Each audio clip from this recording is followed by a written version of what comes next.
What up, good people? I can't see. Greetings. Oh, maybe it turned it off. Hmm. I don't know. These 44 super agents. Careful, there's. Greetings, my friend. Hey, Daniel. Elise and Tanisha, what's up? Oh, you ain't got to worry about that. You didn't see on top in the chat section. Yeah, I changed it to subscriber only mode, so you shouldn't notice as much riffraff in the chat. Should have taken a nap. Yeah, I was starting to feel it. I was starting to feel it. We ain't gonna be that long. We said it every time, right? We ain't gonna be that long. Why is it coming up like this? I can't see. Oh, um, hide. Oh, I guess I can just turn them on and off. Huh, they must have changed it. Uh, Okay, I guess that's all right. That's not a big deal. Let's stop this over here. Yeah, okay.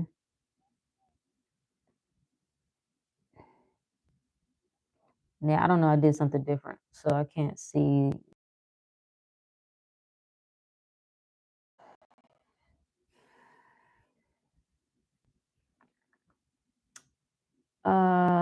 What's that? Tayana? I'm your inspiration. I appreciate that. Love how you open me to new perspectives and ways of thinking. Appreciate that, my friend. I am simply a reflection of you. That's it.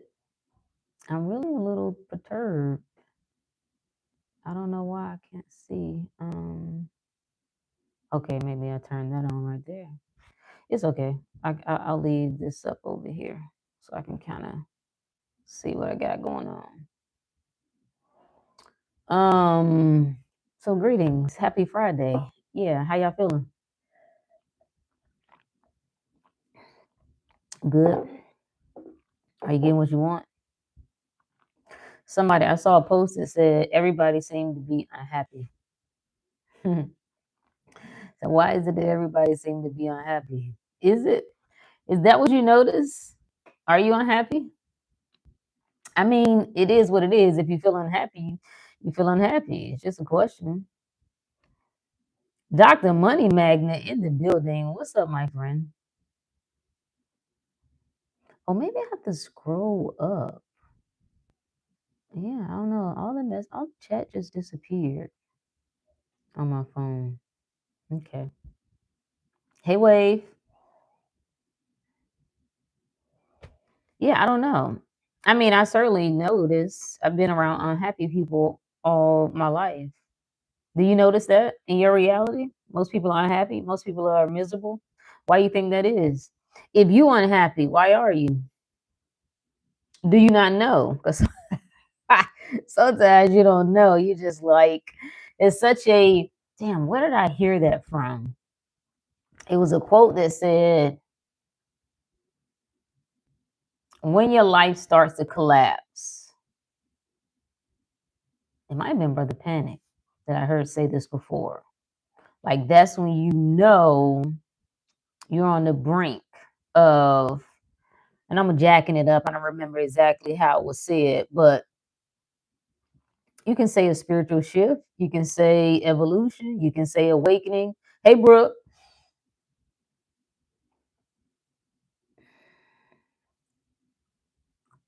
Oh,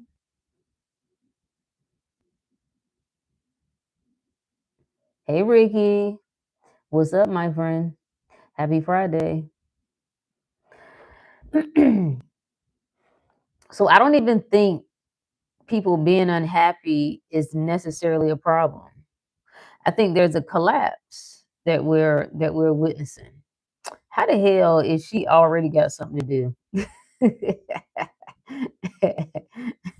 She's fired. At least it's fired. Like, I don't even think people being unhappy is necessarily the issue. I don't think anything that you can experience is the issue. I think it's what you say about it, it's what you do about it, it's what you don't do about it. I think that's the bigger thing. Brooke said, I manifested Pharrell coming out at the Jay-Z concert. Oh, were you there?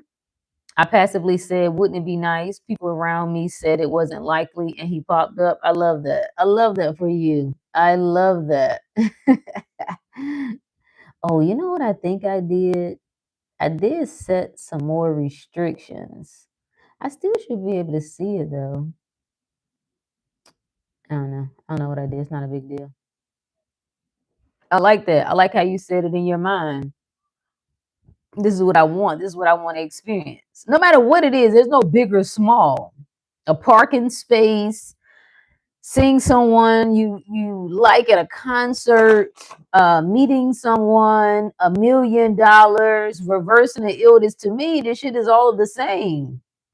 It's a matter of what you see it as. Do you see it as big? Do you see it as small? Do you say, oh yeah, I did this little thing? It's all up to you. A button or a castle? What that mean? Oh, it's the same. Oh, okay, I see, I see, I see, I see. Yeah, it's all the same. That's what we're checking. Our own perception of life. We get mad when people say, coming, how your little business coming, how your little project coming, how your little painting. But we say the same things to ourselves. Like, you view it the same way. This is why we judge. We're always projecting. People are projecting. Always. So when people reflect back to us that, it's like, damn, yeah, people always counting me out. They're looking at me on the short end of the stick, so to speak. No, that's you. They're just reflecting you. Yeah, yeah. Abraham Hicks used to say that. Yeah. I remember you saying something as small as even being given something for free. You use that as evidence of I'm abundant. Facts. Facts. The universe takes care of me always. If I find a dime, if I find a penny on the ground, I say, "Oh my God, I'm always getting money." Money falls right out of thin air. I didn't do anything to run up on that penny, that the dime, the quarter, whatever it is. So you can't tell me that that ain't evidence to me that money falls right out of the sky. Boom. I get money unexpectedly. I get money without asking. I get money without working for it. That's right there. I say, that's a practice of gratitude. That's a practice of thankfulness. What does gratitude and thankfulness mean? It's an acknowledgement of what is. So I can use whatever I want in my reality, call it whatever I want. I would hope you would call things always in your favor for your good. So so again, I run up on a penny and it's like, oh my goodness, I always get money unexpectedly. Look at that. Look at that. I didn't have to work for that. I did nothing for that penny. I just was walking and happened to look down. Boom, there it is. Thank you. Thank you. Thank you. It helps you develop this excitement and appreciation about your own life, your own reality. You hone in your own eye. The zest for life that people like, people start this, what I find this, it's like it's almost like a full, it ends up being this full circle moment. Life starts to feel unfavorable, right? It's like you start to feel unhappy. You're dissatisfied, right? Something doesn't go your way. Time appears to be passing you by. You was working on something, didn't happen. Maybe a job situation, not what you wanted, life situation, and you start to feel sorry for yourself. Then your perspective on life starts to dwindle. It's the death by a thousand cuts. And you just start to notice, like, this is manifestation in practice. Like this is a master class, but we don't know what we're doing. We're not aware of what's happening. So we start this process of expecting the worst. And life shows us what we want to see. Who is life? Us. Us. You can call it the world, you can call it the universe, you can call it the spirit. It's still you. The universe is you.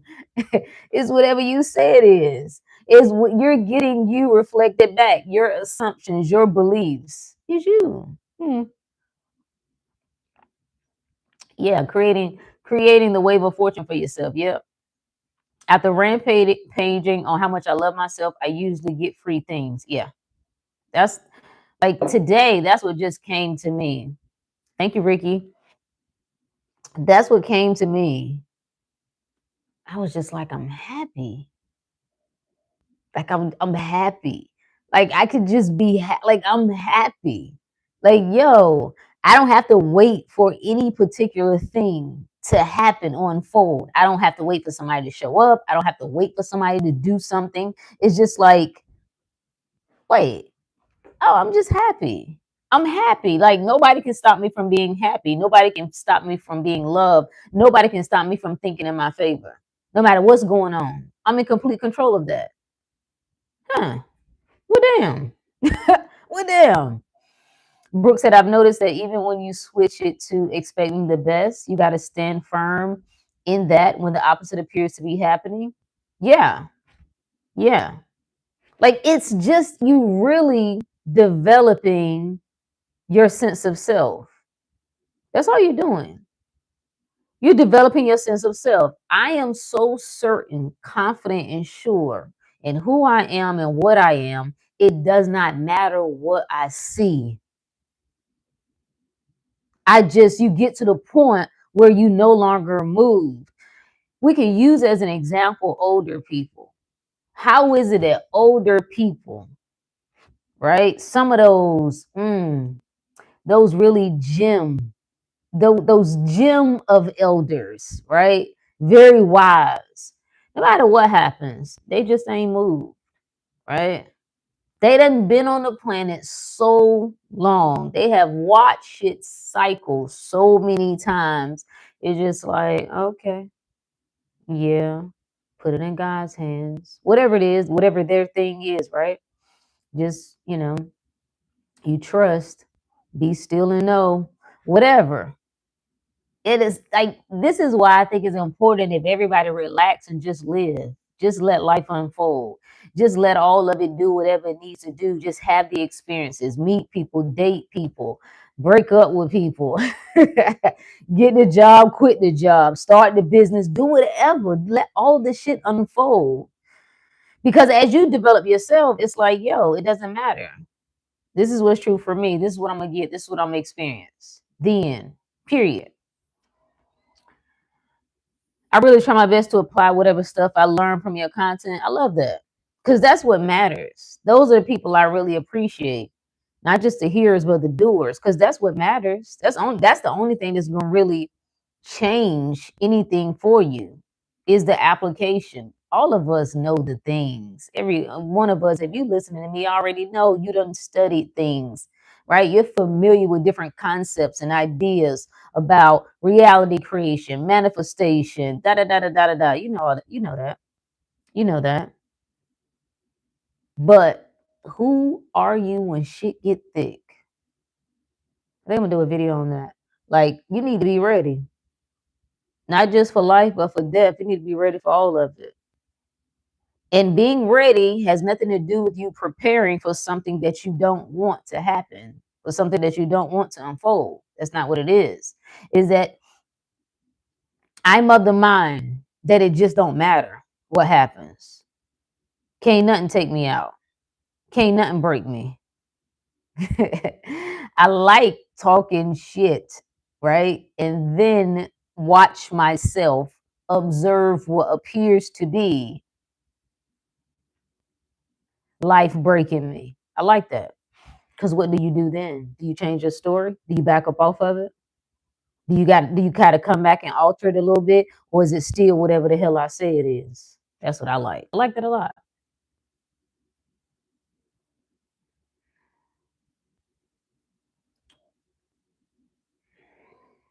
Thank you, Zon, for my jewels. Appreciate you.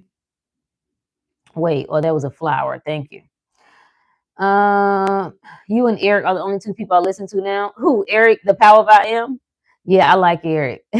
When I first came across his stuff, I was like, I like him. He reminds me of like the male me. Yeah, yeah, yeah. Other manifestation content just don't resonate anymore. And you go through those ebb and flows too, right? Because I have listened to different ones, and at certain stages it spoke to me and then it no longer did. You know what I'm saying? Like, you'll know, you got to honor all of it. Sometimes it, and it's not that the, because what I see happening sometimes is people listen to someone for a certain period of time and then they no longer get with it and then they come and criticize the person. I'm like, well, it has not, it's little to do with them. That's their perspective. You either can resonate with it or you can't. Like, if that's working for them, then cool. They're right in teaching you and showing you from their perspective. You got to get in where you fit in. If you don't fit in, then move along. Hey, Sharon.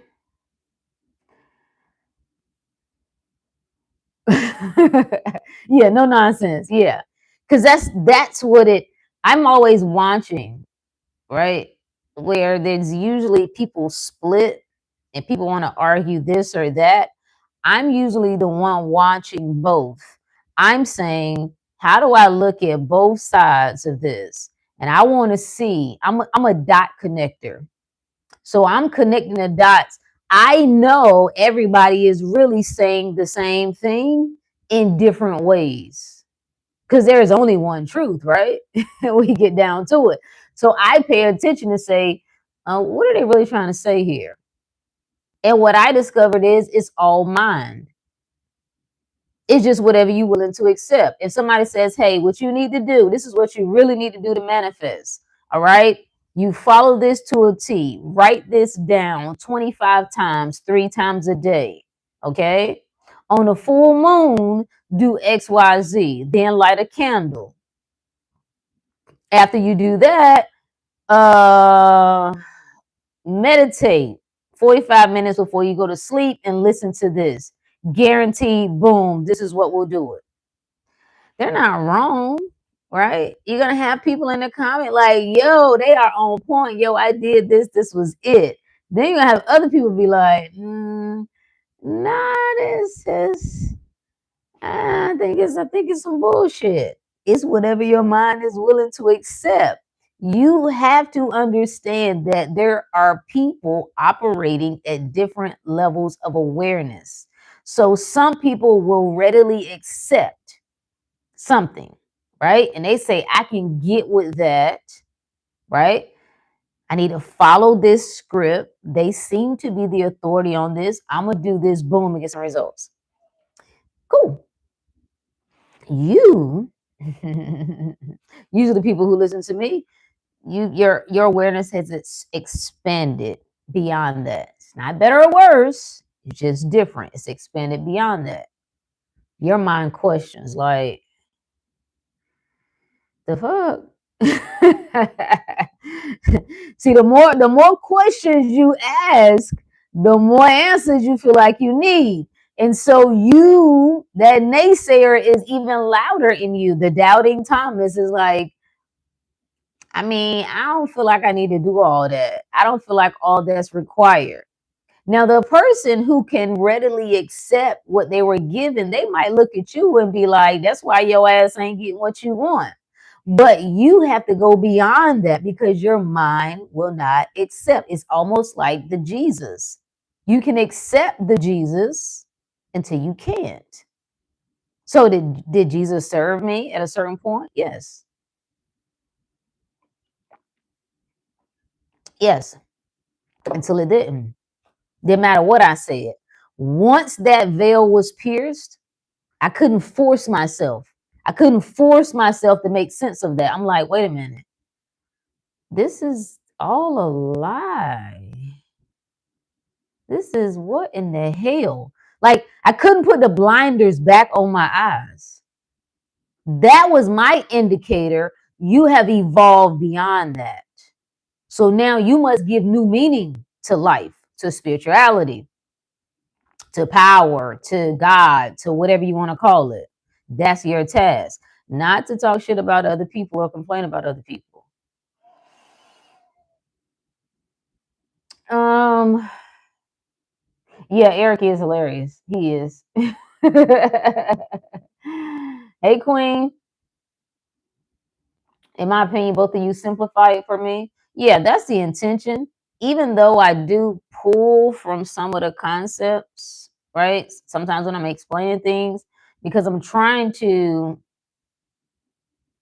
simplify, I'm using terms that are often used to kind of clarify. So even when I say things like conscious, subconscious, super conscious, right?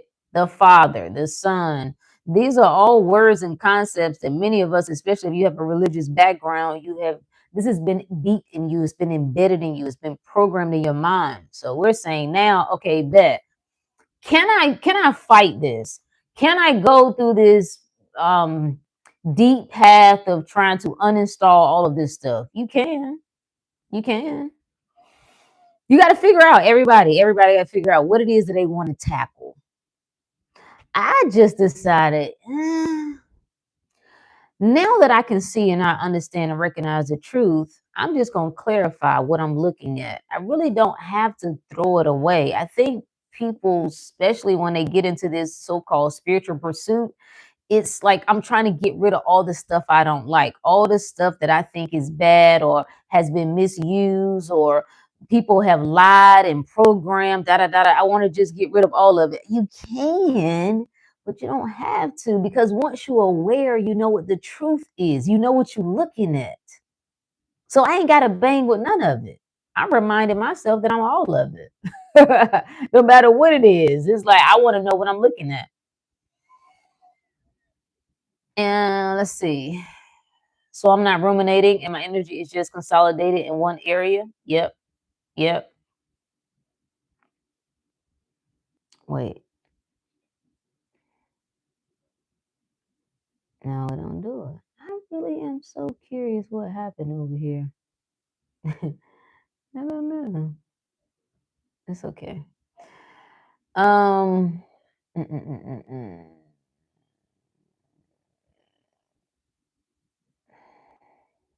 I waver at times, but always get back on the horse because not returning to the new story is not an option. Here's the thing: I make everything I do right, even if I waver. See, that's why I dial in right now. I don't give a damn what I do. I don't care if I waver. I don't care if I doubt. I don't care if I feel fear. I don't care if I second guess. I don't care if I have a meltdown. I don't care if I crash out. It don't change nothing. I'm still her. I can experience everything. It don't change anything. I don't need to fix myself because I ain't wrong. I know what the truth of the matter is. Now, my preference is not to waver. That's where I like to stay. You understand? I like that. I really, really dig that a lot. However, if I notice myself doing the opposite of that, I'm still making me right. At no point, the next video I post is going to be about that. Make yourself right in everything. It is your reality. How can you be wrong in your reality? How can you be broken? How can you fall off the wagon? How can you, what else? What's the other things that people say they do? Struggle, need improvement. I don't need nothing. That's what my awareness is. I'm watching myself experience these things, but I'm the knowing that it don't matter. It don't change anything. I have trips to take and money to attract that I can spend, keep, or give. I love it. Hey, Sammy, the 12 disciples are actually in your head. Facts. Facts. I have the book right here in front of me. We about to go through it. I'm going to do a series on the 12 powers of man by Charles. Why is my screen mirror? I didn't figure out how to flip it. But it's by Charles Fillmore. That's all it's talking about. 12 aspects of mind, the 12 powers of mind, the 12 mental faculties. faith, courage, zeal, imagination. Doubt is in there. I really want to talk about Judas because Judas gets a bad rep. People miss what happened to that story in that story when Judas betrayed God, right? He ends up, they say in the book, he ends up offing himself. That's a good thing, ain't it? There's an aspect of you that old man, it dies. You get rid of it. It's finished. Like all of those characters are unfolding within the psyche of you. That's what the 12 disciples are. Mm-hmm. Mm-hmm. Which will make you Jesus, right? Absolutely. Absolutely. What up, champ? I get tripped up because it's like your consciousness is in two places at once. While you're witnessing the old, you have to not identify with it. Let me see. I think I like that. Like so when you say your consciousness in two places, like you saying, is your awareness in two places? Like I'm witnessing everything, right? Even if we take the word old out, right? Old, new, I'm witnessing everything, right? I'm witnessing everything unfold. Me as awareness. I need to do a drawing of this because I think it will help to kind of get a visual of what this looks like, at least to me. In my head, right? The visual that I get. This is one of the visuals that I like to create. There is I am watching me, right? I'm looking at a version of me stand in a control room. In the control room, there are multiple screens. And on each screen, it's a different reality. One, I'm in this city, I'm in this country, it's just different things. And I watch myself, right? Really, you know what my theory is here? I think the degree to which you can watch the watcher, watch the watcher, watch the watcher, watch the watcher, I think that's really what dimensions are. I think that's what people are describing when they talk about dimensions. And it's like, how far can you go? So put me in the screen. Me in the screen is 3D, right? The control room, I'm in that screen, 3D. When you're in the world, you're not aware that you're in the world. You're just living. That's where most of us start, right?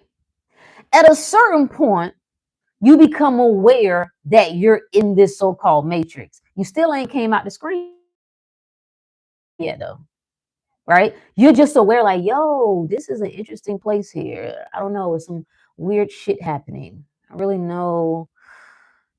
Seems more than what we know, right? Then at another level, you actually hop out of that screen and you can observe yourself, right? You start observing these moving parts. You're observing people, places, or things. Then it's like you can step another level out of that. And now you can choose, right? I'm actively choosing. I'm not just watching myself in my current reality. Because I think that's where a lot of people stop. It's like, I'm trying to fix this current reality. This is where all the methods and techniques and people try to do magic. They're trying to alter the reality that they don't want. So they get to tinkering. But stepping back further says, wait a minute. There is not just one reality. I don't have to fight with that reality. I don't need to fix it or change it. Bam, screen 2. That's me right there. Okay, living the life of my dreams, getting what I want. Bam, that's what I'm gonna dial in at right there. Right? And like I said, and then in my mind, I see it's like a eye. I've drawn it. I don't know where I've been moving around, so I don't know where my notebook is at the moment. But I've drew a sketch of this where I had this little eyeball that's watching all of this, all of what I just described. That is watching that. So I was like, oh, I wonder how far back I can go. I wonder if I can create another eye that actually watches that eye that's watching everything else. I think that's really what's unfolding. At least that's how I see it at the moment. Does that make any sense? Was that confusing? uh, we have an addiction to screen one. Facts. Well, you don't know. I didn't know. You only know what you want. Lolita, thank you, friend. Appreciate you. Wait, now this one. Okay, let's see. It's like I think it's like you said, all states exist at once. So I can see the old one, but my larger identity identifies more with the favorable reality. I guess you could frame it that way, maybe. Um, you know how I like to sometimes keep it simple? It's just like, what story am I telling? Like what story am I telling? I envision things here of what I want and what is true for me. When I start to witness the opposite of that, what story am I telling? Do I tell myself I'm still in the old? Do I tell myself I'm still in the old, trying to get to the new, to what is that stuff people say? Trying to get, what is it? The 3D catching up? That don't make no sense to me. Why would it be trying to catch up? Is it a mirror or ain't it? Because a mirror don't try to catch up. A mirror reflects. I think that's the mind trying to make sense of things. It doesn't make any sense to me. How can it be a mirror? It's not a mirror. No, it's. I mean, it can't be waiting to catch up. That's what I mean to say. Like, if it is a mirror, why would it be waiting to catch up? That's a story you telling. That in itself is you manifesting a reality that hasn't caught up yet, because you keep saying it ain't catching up yet. Because you keep judging it by how it looks, right? Yeah. Yeah.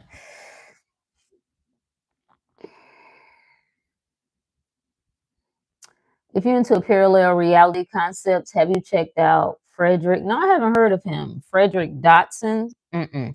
I haven't finished going through. What's the guy? I got his book. Uh, Transurfing. The Transurfing dude. Y'all know who I'm talking about? Transurfing reality. Let me see. Oh, I got that book. Parallel Universes of Self. I got that book. Just haven't read it. I started it. I actually think it's in my storage. See, now that makes me want to go get it. Yeah, I do have that book. Yeah, it's like a red and black book. I got that. What is the other dude? Zealand. Vadim Zealand. Yeah. Reality Transurfing. I haven't even finished going through that one. Okay, you didn't like it. I did find the concept of pendulums interesting though. Ooh, I made some notes about. Damn, I think that's in the car. You just showed your book and the image was backward, so our mind had to take time to process the words backward, which created a delay. Did it? Did it? I mean, that's how your mind is processing it.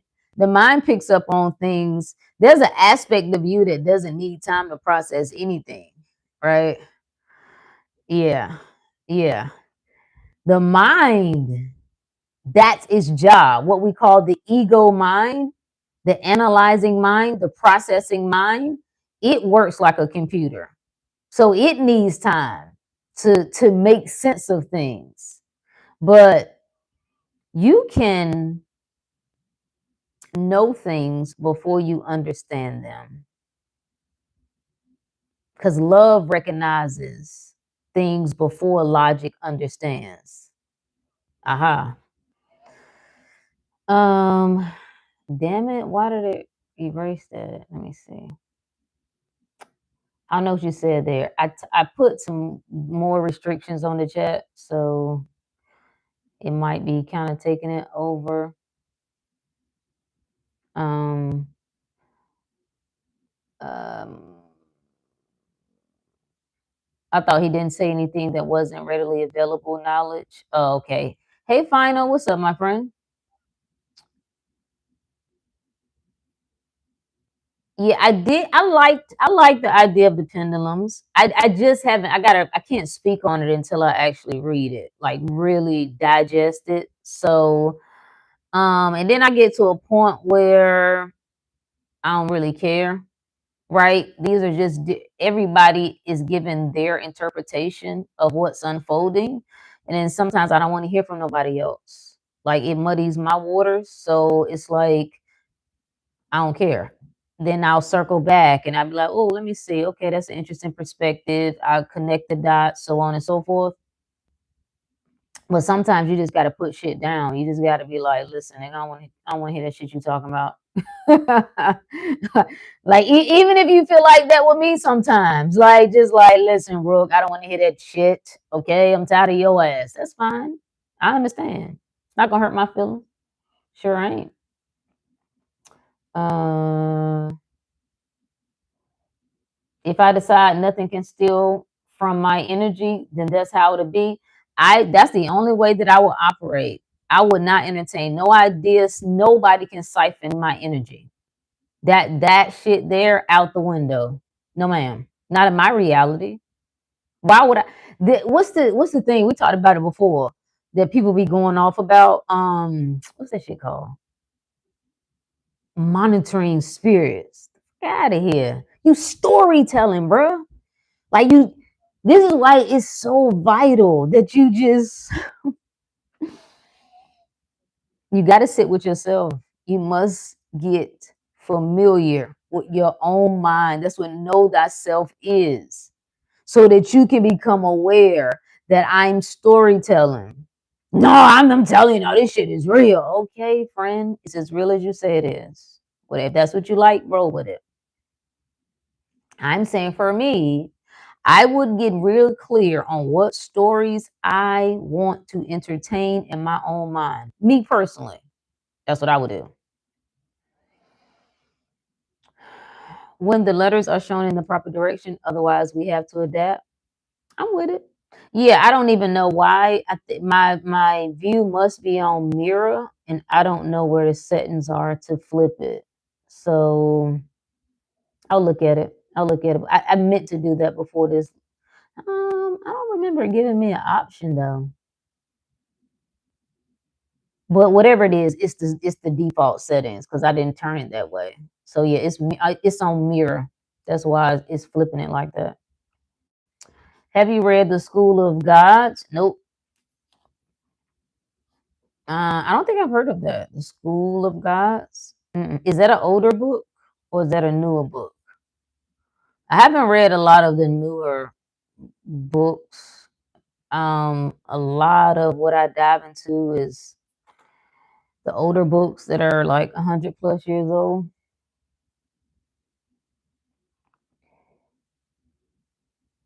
Evil Eye is just them creating it. That's it.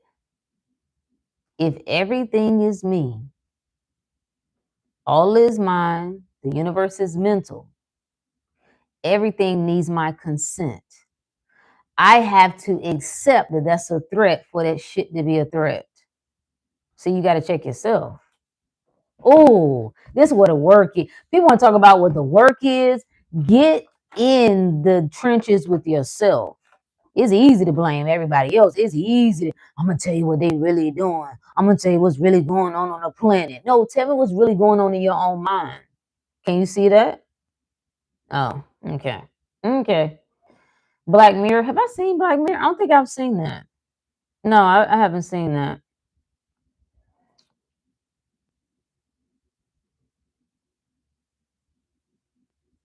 No, I don't think I've seen. Is that the series on Netflix? No, I haven't seen it. Should I check it out? I'll be watching. I need to watch more things. I'm gonna be honest with you. You come out of, like, you had that wake up moment. You come out of the matrix, so to speak, and then you stop watching stuff. You pull away from TV and social media and all that. And now I actually need a little entertainment in my life. I do. I do. I need to watch some things. Um, I'll turn on SpongeBob. That's the one thing that I can watch and keep my mind turned off, because my mind is active, right? I'm inquisitive, I'm exploring, I'm always contemplating on things. So it's the one thing I can watch that is just like, I think it's nostalgia too, because it reminds me of when my daughter was young and we would watch it. So I kind of just can just zone out a little bit. Everything else, my eye picks up on everything. So I can decode this shit when I'm like, yo, did you see that? Yo, okay, damn, wow, okay, the woman represents, bam, bam, bam. And then sometimes I don't want to do that. I just want to just like, okay, bro, let's just chill. We don't have to analyze everything. It's okay. Nosedive was 100% about vibrational frequency as currency. Ah, okay. What if intuition is just us confirming our own stories? That's all it is. That's why you have to trust it, right? Let's say you have a core belief or fear around certain types of people. Certain types of people are a threat. So you happen to go to a new area.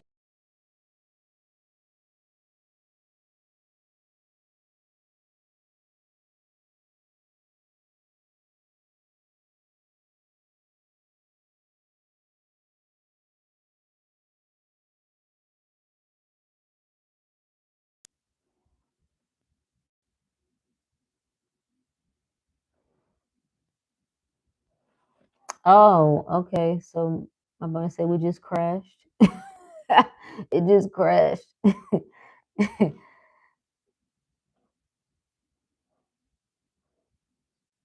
Uh, well, the chat came back. So yeah, something was funky going on with my app. Okay, I can see the chat now. Mm-mm-mm. But yeah, so the example that I was given, if you have a preconceived notion about something, like that, you already have this bias assumption about certain people or certain, I don't know, certain neighborhoods or whatever, you get this intuitive nudge not to go to that side of town. You get this I get a hunch. Something told me not to get out the car, not to stop at that store. That intuitive hunch is something you should listen to. This is what know thyself means. It's a fear for you based on your own assumptions, based on your own awareness. So when you get that hunch, you should pay attention to it. And it's going to prove to be useful for you based on what you've already set in motion. Ah, aha. So yeah, you're right. That's exactly what it is. That's what intuition is. It's based on you. And that's why I trust it. People think that it's just about, no, I'm because I'm being smart. You can call it that. Well, yeah, something told me not to eat that, and I ate it anyway. Well, that something in you was alerting you to some sort of assumption you already had. Your awareness was on something in regard to that, right? That was detrimental to you in some way, and then you ignored it. Okay, then you got sick. That's good, ain't it? Yeah, yeah.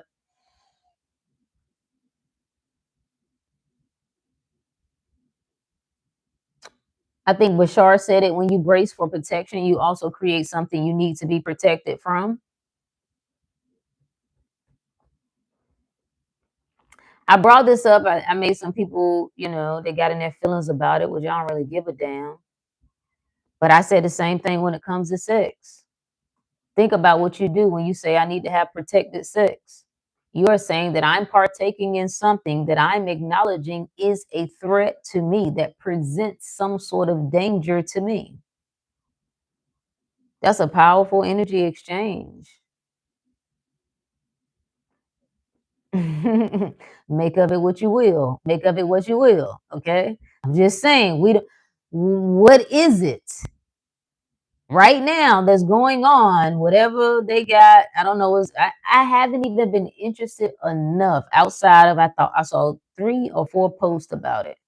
Whatever's going on, what people can't eat, they got diarrhea, they can't eat lettuce, whatever the hell. I don't know. I don't know, and I don't fucking care. Right? But when you stay in this state of mind that you constantly need protection, that there's constantly a threat, this is like a demonstration of low vibration, which makes you more susceptible to it. So, what do I need protection from? That's what I would meditate on. That's what I would contemplate on.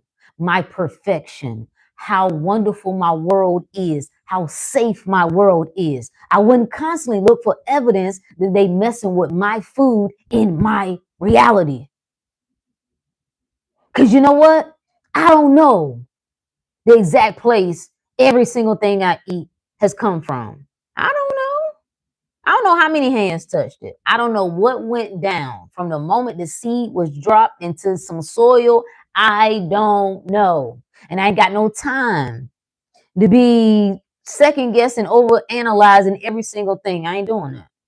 I'm going to just know the moment I decide to eat something as well. In my reality, the food chain is well, is good.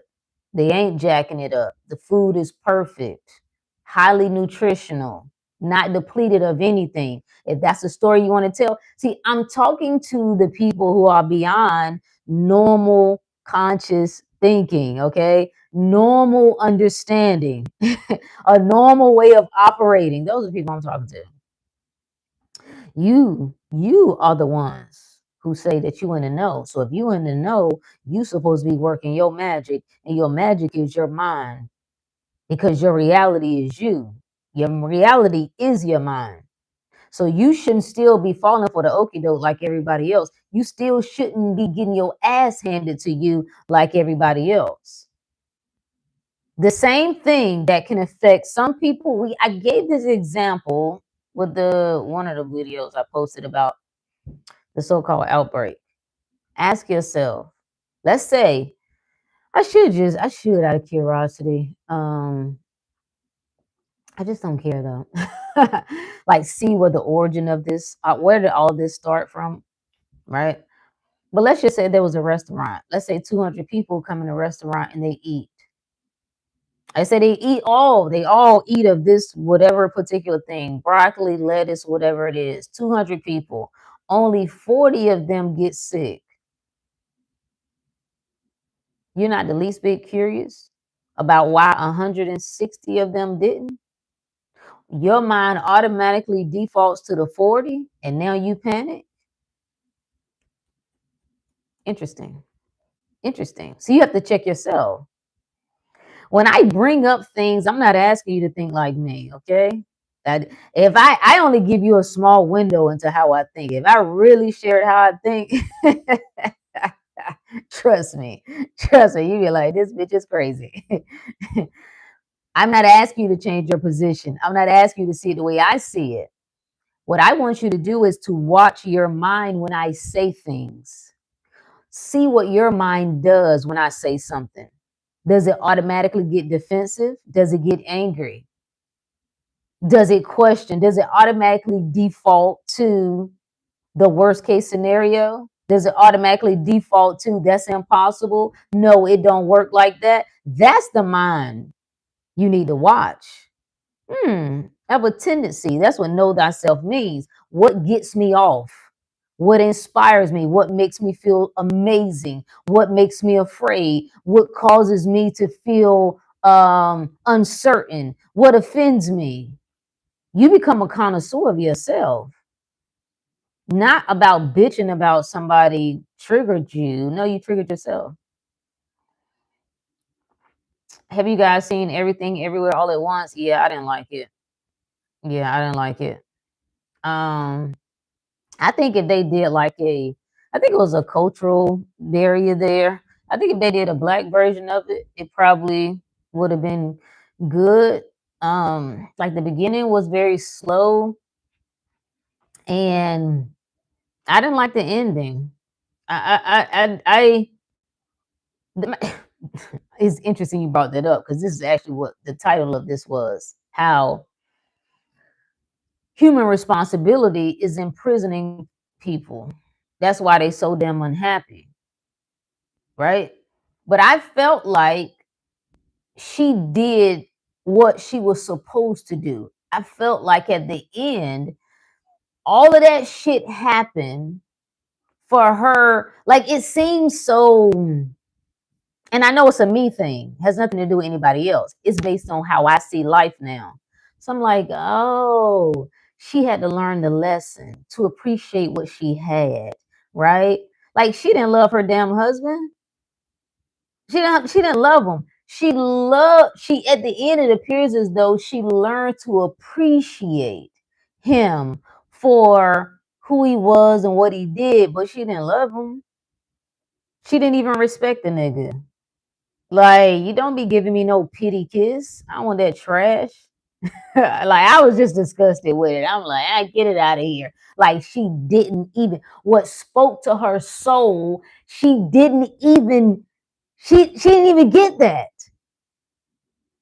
And again, it has more to do with the eye of the viewer, right? Through my lens, I'm like, nah, trash. It wasn't a good ending. It wasn't a good story. I felt like she chose the right thing. She chose what was politically correct. Like she ended up being the good human. I don't want to see that shit. I want to see that about being no good human. You see how I'm triggered just by that? Like all of it was like, what? What is this?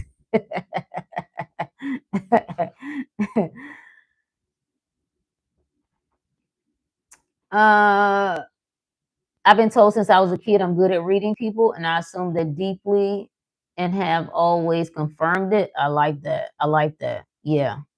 Definitely anything that people give you that you like, you take it double down and triple down. If you don't, throw that shit out.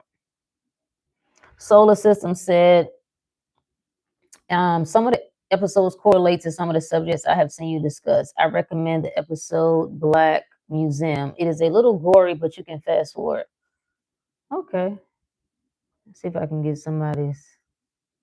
We're actually watching, we're finishing up The Wheel of Time in the Inner Circle, which I've seen it before, but it's been a while. So it's on Amazon Video. So we're finishing, we're like in the third season now. So we'll probably be finished by the end of the month.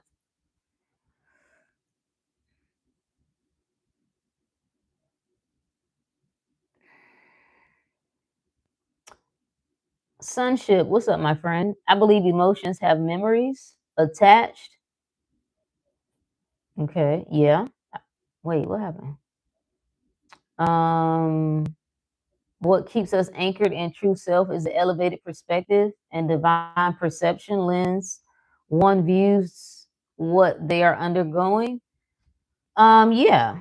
I mean, think about what is a memory though? It's just a mental picture. Just a mental picture. So it's something you keep recalling. That's why there's really no such thing as a past. You can make up the past. There is no past. What you call a past is just a picture that you keep thinking of. There is no damn past. Like, really think about what is the past. It's nothing. There is no past.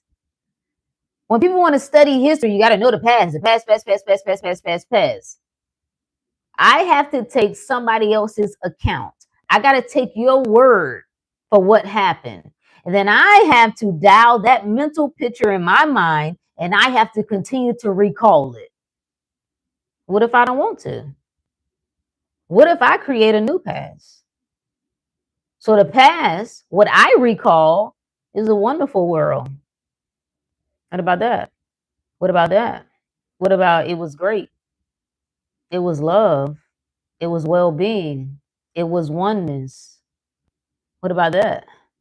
I, I'm just saying. I'm just saying. What actually is the past? Can you go there? No, which means it don't exist. Other than in your mind. Do you see what I'm saying to you? All of this shit is your mind. The past, the future is your mind, which is why you can change it. There was an article that came out. Was it on Science Direct that said, let me see if I can look it up real quick. Something to the effect of, can't remember, but it was about altering the past, manipulating information. Oh Lord.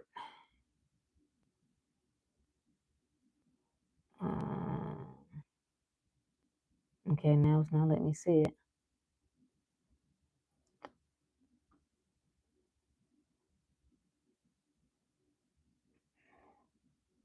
You can look it up. I think it was Science Direct.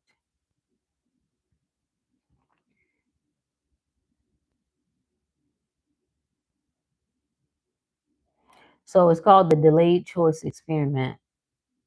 Famous studies such as the delayed choice quantum eraser experiment show that a particle's behavior acting as a wave versus a distinct particle seems undetermined until it is measured.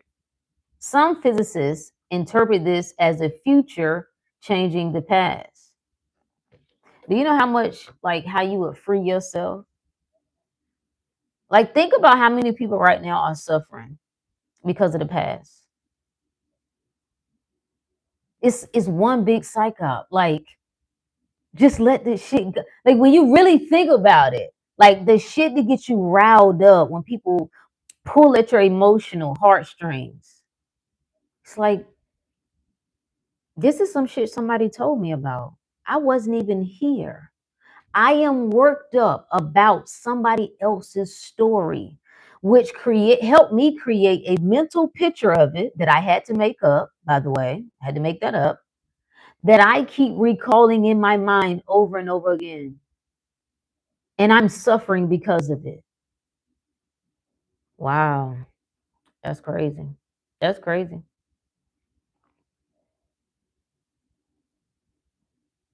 When Eric first popped on the scene with his intro affirmations, I was triggered. Really? I loved it. That I what no one is better than me, no one compares to me. I love that shit. I'm like, yes, pop it, my friend. His life has upgraded too much for me to not think that shit he's saying has some merit. Listen, when you dial in on it, yes, yes, from homeless, and he recently bought a new home, if I'm not mistaken. Yeah, like this is what I mean by awareness. You have to ask yourself, why is it that when I talk that big shit to me about me, that I feel some kind of way? I had to ask myself that. Why you bother? Why won't you just say, I am a millionaire? Why does that make you cringe? Why do you feel better saying I ain't got to have all that? Why is your default poverty? Like, just listen to what you saying. Like, it bothers you to just say, "No, I'm a millionaire. I'm a millionaire." Yeah, yeah. But it was real. I couldn't fight it. I could feel it. I could feel the tension when I said it. If you change your past, you change your future. Listen, listen. I've always received an endless amount of love. Yeah, and you can do that in regard to your parents. You ain't got to keep telling that same funky ass story about your childhood. If you like it, keep telling it, but you don't have to. Everybody like falling in love with their trauma, just bitching about it, bitching about it, bitching about it.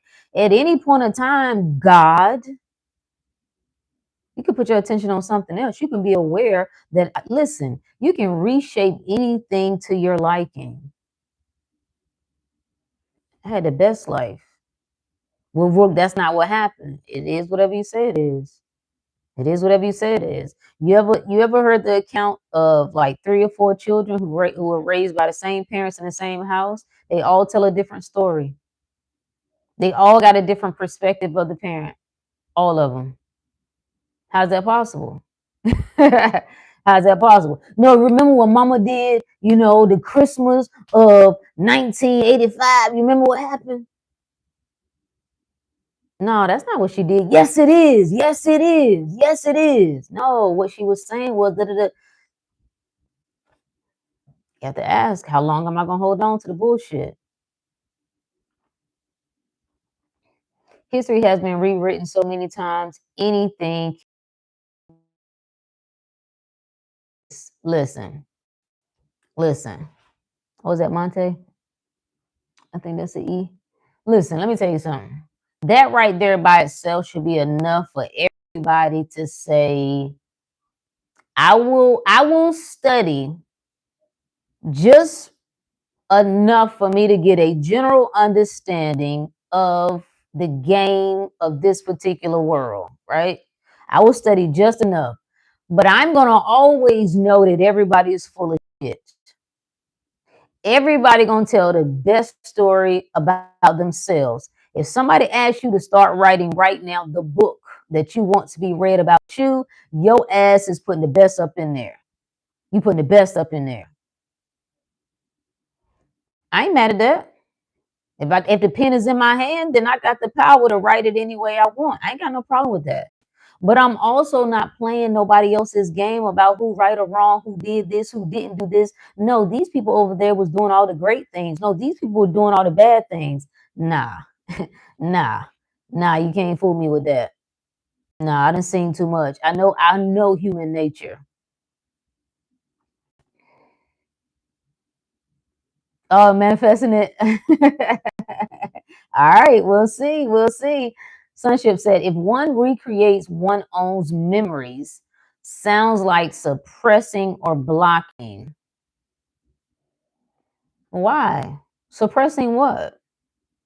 I would prefer memory emotional separation, so I may recall memories for present comparison and experience liberated emotions. So here's the visual that I get.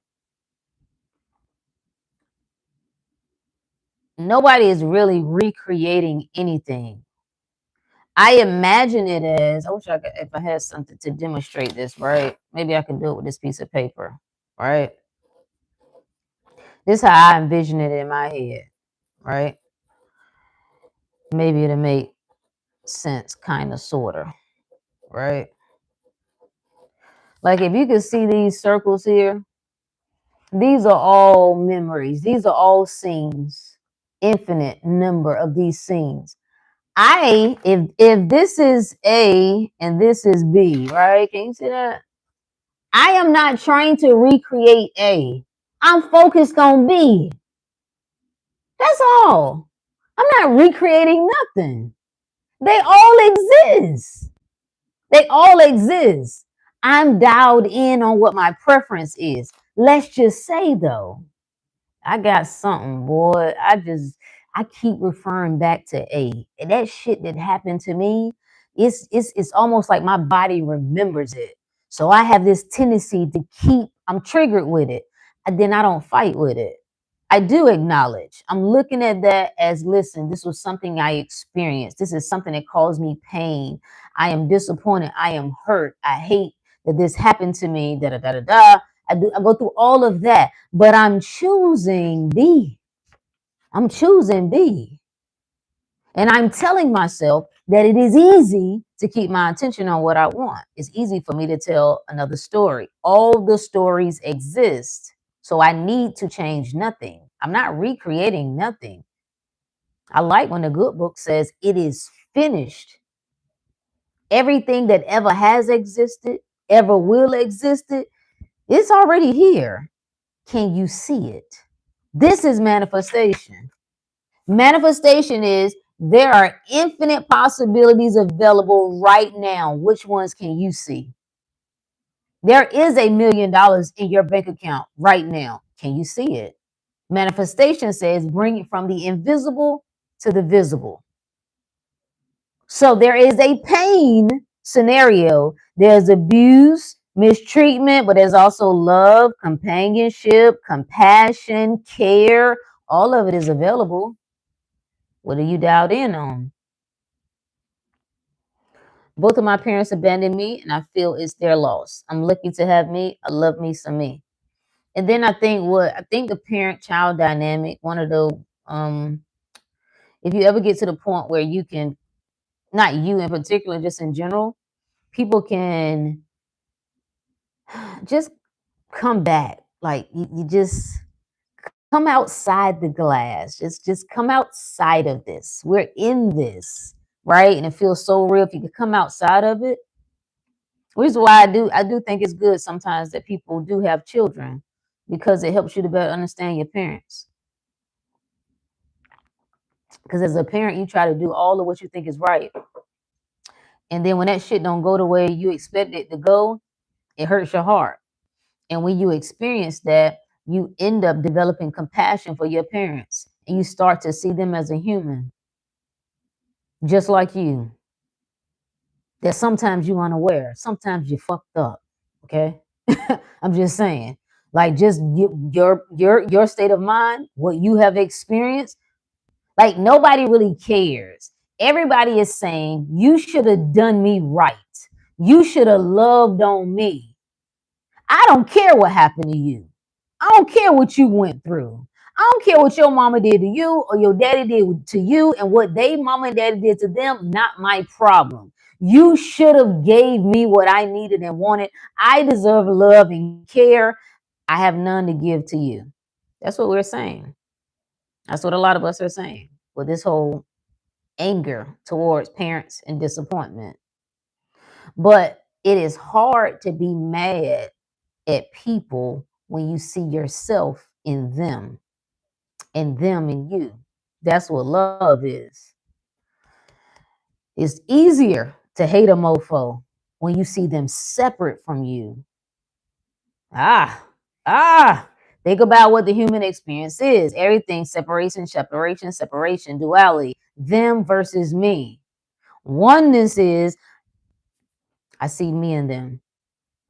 I ain't saying I'm liking the shit. I'm not saying I'm excusing what was done. I'm not saying I'm giving them, this pass for all the stuff that they did or didn't address, but I'm not saying that. That's not what I'm saying at all. You address whatever needs to be addressed. You allow that to do whatever it needs to be done. Separate yourself, have conversations, whatever, counseling, whatever you need to do. But I'm saying the bigger picture is we're talking humans, right? And I ain't got no time. I'm speaking for me personally. I ain't got no time. I got no time to be hating nobody. For what? Because I got to hold that. To hate you, I got to hold it. I got to hold it. These people going on doing, they don't even realize they've done. Like, they like, no, that wasn't my intention. No, you blown it out of proportion. No, I don't know. You have to understand, I was young. I don't know what happened. Da da da. They making excuses that further pisses you off. You hold it. That's what your reality becomes. A reality of hate, disgust, disdain, resentment, rage. And no, I can't do that. I made someone at the Natural History Museum upset because I said, this is all subjective. There is no objective truth here. That's why whenever I see someone who has nice things, I watch that voice in my head that creates the separation of us versus them. Right. Every time you see someone with something amazing, right? Amazing body, amazing lover, amazing house, cars, whatever. It should be your indicator. That's me. That's how I can see it. It's a reflection of me. It's asking me to remember how abundant I am. Remember how beautiful I am. Remember how fit I am. Thank you. Thank you for that reminder. I appreciate it. I think there's two techniques. You can change the story that seems fundamental, or you can make the bad story right. Like, yeah, they left me, but them leaving, I became more powerful. Everything in your favor for your good. Everything in your favor for your good. I'm making it right. I'm gonna tell you that. No matter what, I'm making it right. I can't be a victim. So you got to figure out what your baseline things are. No matter what I've experienced, I will never be a victim. It'll never happen. It'll never. I got every reason to be one. I got some valid reasons. If I wanted to use them, I will never be a victim. It's not gonna happen. I know too much. Depending on the situation, the ego might find it easier to do either. Yeah.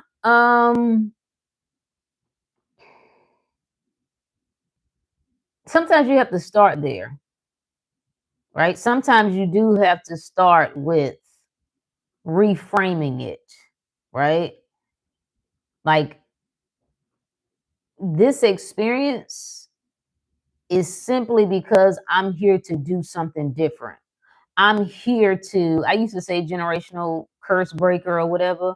It's not really my preference anymore because I don't see it as a curse. I don't. I don't see what I've experienced, any of my family stuff. I just don't see it as a curse. It's more like a generational course corrector, right? It's just I'm here to chart a different path. And had I had this ideal, loving, perfect family scenario, I just don't think that my perspective would be the same. I don't think I'd be as driven in the ways that I am. Coming back to the title, that human responsibility, I'm gonna have to make a separate video about this, right? Because I really want to talk about, just dive into it specifically of why people are suffering because of human responsibility. And some of us got a choice to make. I'm sorry you want to live ordinary. I'm sorry that you want to fit average. I'm sorry you want to follow the standard family structure, the standard job situation. It ain't gonna work for you. Sorry. And that's why you suffering. And you're not gonna get no relief until you yield to something higher. That's what you're here for. I'm sorry. I don't know what to tell you, friend. Who was that? Was that Manly P. Hall? I believe that said mystics must yield to a larger than normal life. I'm sorry. You're not gonna be able to do it. Which is why I hope you keep trying so that you can find out for yourself. Don't take my word for it. Don't take nobody else's word for it. So you can get caught in your feelings about, oh, my mama, daddy, this is what happened. Again, you have to address the things. You do have to address, you have to face things. I do not recommend running from shit because it's going to follow you. So you run and run and run, you're going to run into yourself. If you can hate your mama and daddy and end up marrying them. Yep. Yep. Yep. Yep. Yep. Don't even know it until you in it. And then it's like, oh my God, this reminds me of childhood shit, you know? So you have to face that. But you got to see your life as the gift that it is. That shit is perfect. That shit is ideal. That shit, everything that you think has been the worst thing that happened to you, that is full circle, is perfect. Sorry. Sorry. It's perfect. It's perfect. The trauma, don't throw your trauma away. Don't throw your trauma away. Some of the best shit that ever happened to you. And I can say that because I've experienced some awful things. However, right? Now you got to be of a certain mind to be able to receive this. If you haven't dealt with a lot of things and you easily triggered about it, then you have to throw this away and say, absolutely not. I don't know what she's talking about. That's fine too. Doesn't bother me. But I'm saying the bigger picture here is you're going to see that everything is working in your favor for your good. Life is just what it is. You're going to have experiences, is what you're saying about these experiences. And the people that I see suffering the most right now is several that come to mind immediately. They are stuck in human responsibility. They think they're trapped, and they are in their own mind. Their own mind. Like to ask me how I know. You can come up with all sorts of bullshit stories why you can't live the life you want. It's not the right time. I don't have enough money. I got kids. I'm married. It's more complicated than that. My job situation. Well, I just started this job. Well, I can't move. I can't. It's whatever, man. It's whatever. Those that got it, those the ones, if you want to call them the chosen, yeah. Don't nobody care. Your spirit don't care about no damn human responsibilities. Some contracts gonna have to be broken, friend. Sorry. Sorry. Truth is the truth, past, present, and future. Agreed. I am incapable to perceive anything contrary to my future, which helps me process the past and present. Okay, I can dig it. I reframed it for the first 30 years and then I got the hypnotherapy and that helped to anchor the new identity. Okay. My back hurt, my feet hurt, my boss in the way. Ah, okay. Okay. Yeah, I think one of the things that I did that I had to correct was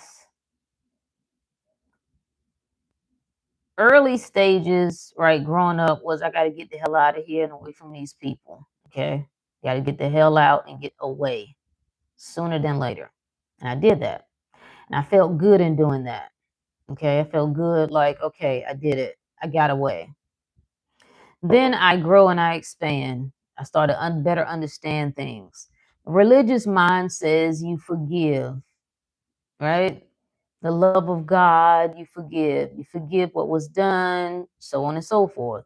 Then the spiritual mind, so to speak, is more about transmuting. It's about, okay, you being the love and light and seeing the love and light in others, seeing the God in others, blah, blah, blah, blah, blah. What I discovered was I had bypassed, there was some repression that I'd done because there was some unaddressed. That's why I kept running into it. I'm like, I see some of these same patterns in my relationship that reminds me of shit with my mother. And it's this rage in me that's brewing. And I don't know why, because I'm not a rage filled person. This is not who I am. But it's something that stirs this rage in me and resentment in me. And I don't know where it's coming from. What I discovered was I had to address all some of that childhood shit. I had to address. This is why I say I recommend a hate session. You got to bring the demons out, open the closet, get them skeletons out. This, I hate your ass for this. I mean, you don't have to tell people to their face this. This is a session you're having with you. It's you acknowledging. I hate that shit. Right? I hate your energy. I hate the way you talk to people. I hate the way you talk to me. I've hated the way you were not compassionate. You were unloving. You were not kind. Right?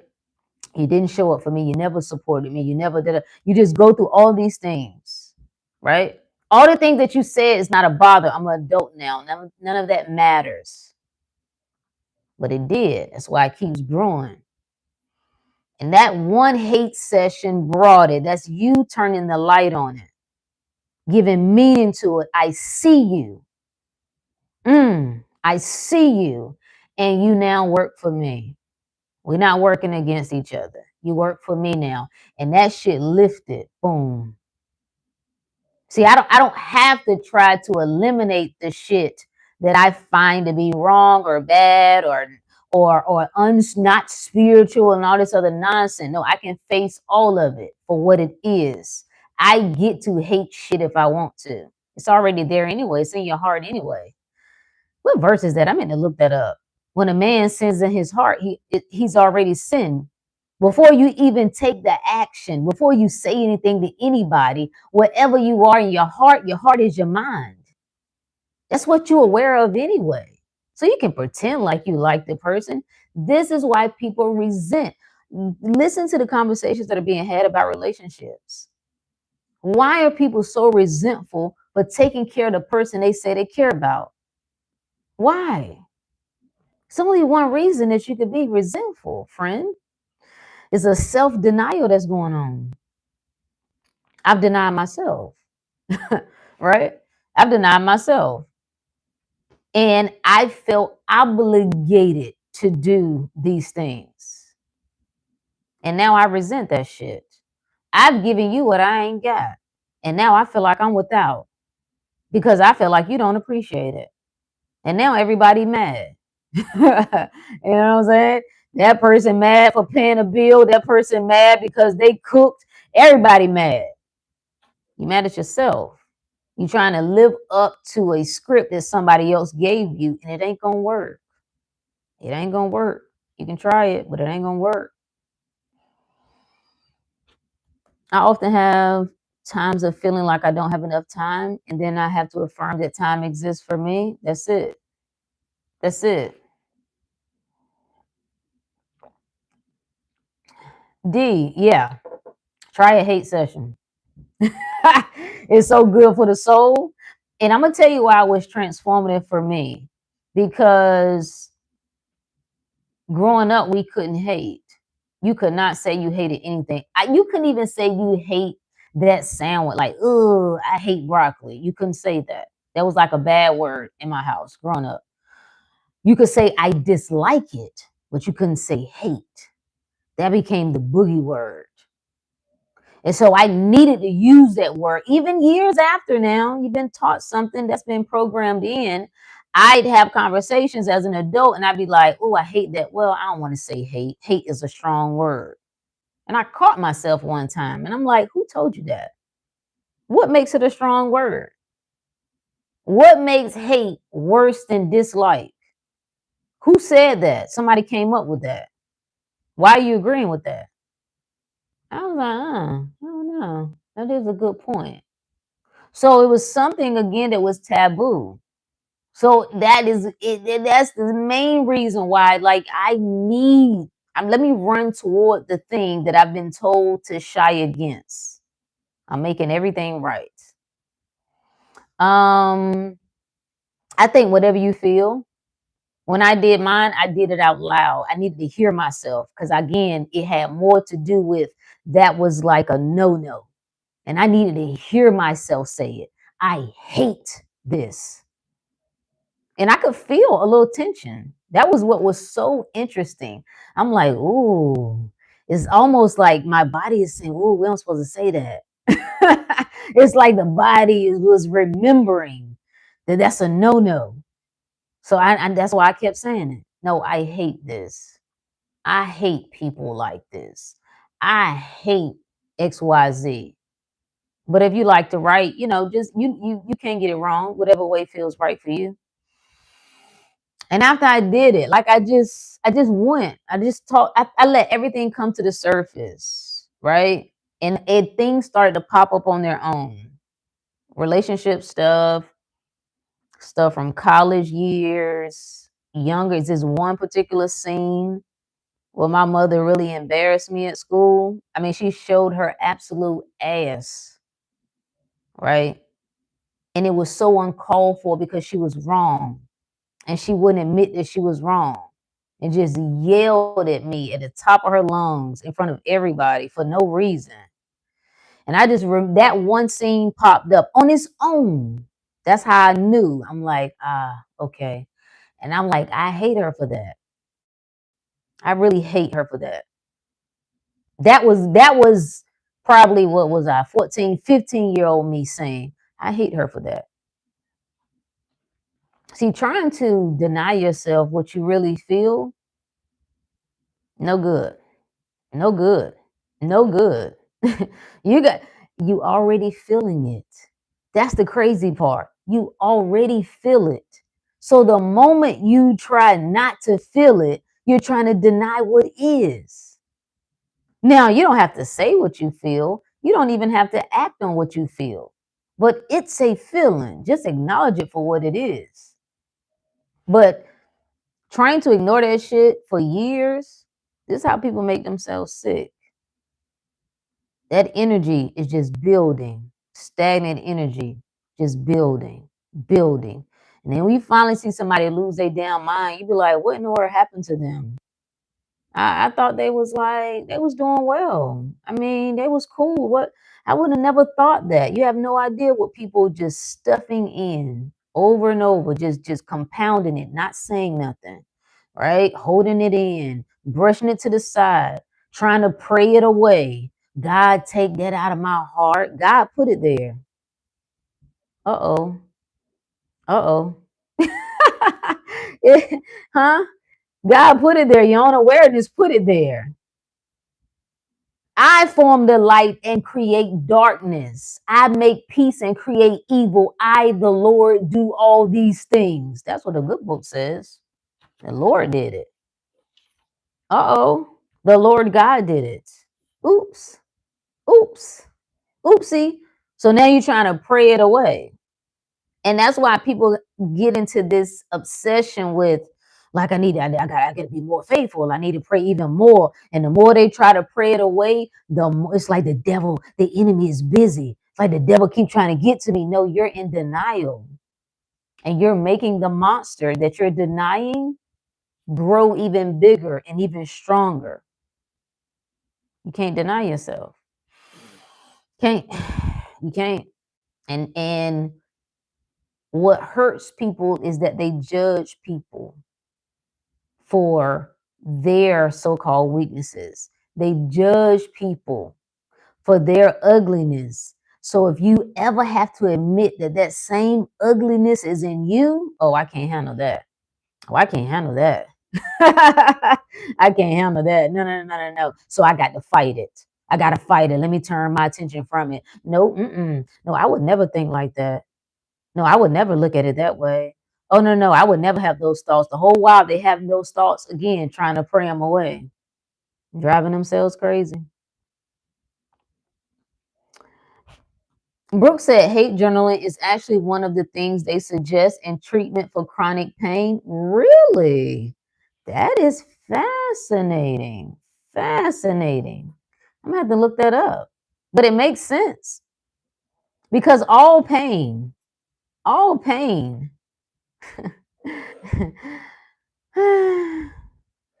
what does it stem from? Suppression. Suppression. Something is being suppressed. There's a lack of flow. There's a lack of expression. Even in the body, flow is inhibited. That's why you start to feel pain in that particular area.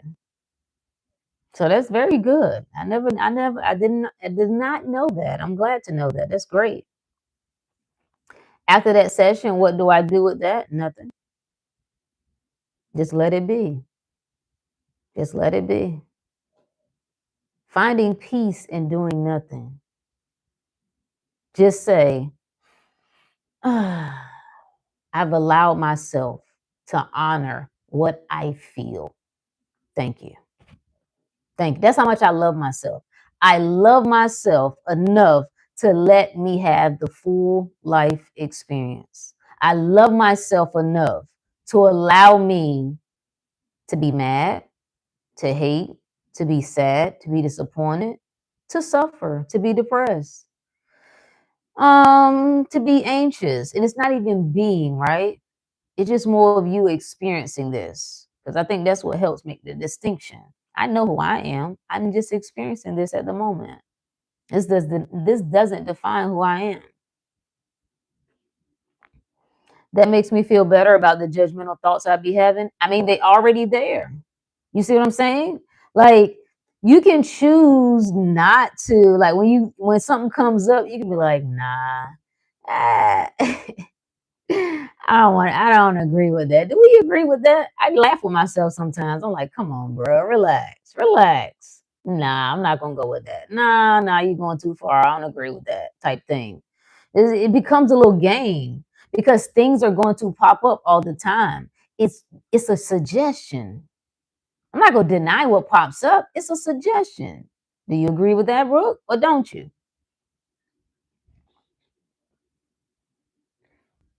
I find myself judging people who have substance abuse issues. I have friends who drink heavily and it's hard being around them. I'm still working on myself. I mean, it's your preference. I prefer not to be around people who drink heavily. Why that got to be wrong? Right? Like, why I got to be wrong? Because when you put yourself in a state of mind of like I got to work on not looking at it like that, but I already see it like that. I would just tell myself, I always see the best in people. Even in the midst of me judging people, I always see the best in people. My eye has a tendency to dial in on the heart of others. So I judge from the heart, not from the action. You just tell yourself. You just start by telling yourself, even when you are exhibiting the opposite of what you're telling yourself, but not from the perspective that you wrong and damaged and still got work to do. It was that crap you used to say in church, getting on my nerves. All the sinners, all the so-called sinners, God's still working on me. God's still working. I'm like, nigga, you've been in church for 50 years. God's still working? Jesus Christ. Good Lord.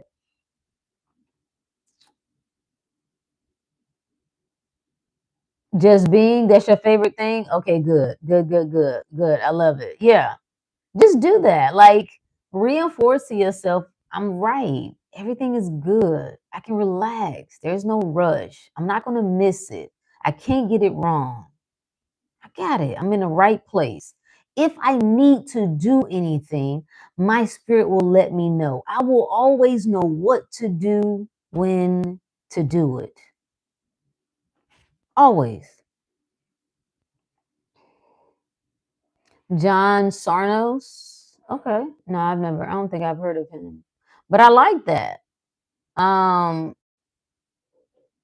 because that's what helps get to the root of the issue. I constantly calling people big backs in my head at work, and then I have to tell God, like, forgive me for, for I know not what I do.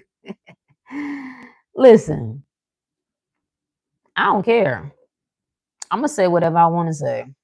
I know what I mean when I say it, and I know my heart. I'm never gonna stop talking shit. Unless until further notice, like why? Doesn't change anything. Like I have the right to like things that I like and not like things I like. And I'm in part of it's almost like in order to be this good spiritual person, I got to be all love and light. Where there is no light without dark. So it's just certain shit I like. I've spent so much time trying to like Rook, if you really are God, all that is, this shouldn't bother you. If you really are, you should be able to just hang around these people and everything is cool. They shouldn't bother you, but they do. I don't like them. I don't like the energy. I don't like listening to these stupid ass conversations. I don't like it. Well, I gotta try to trick myself into liking it. I don't like, and I used to do this. I would test myself. Like, oh, okay, go around your family, right? You've been locked in. You really like, oh, your mindset. Go. Try to put it to the test. Why? No, nigga, no. I don't like it, and I don't have to. What do I do?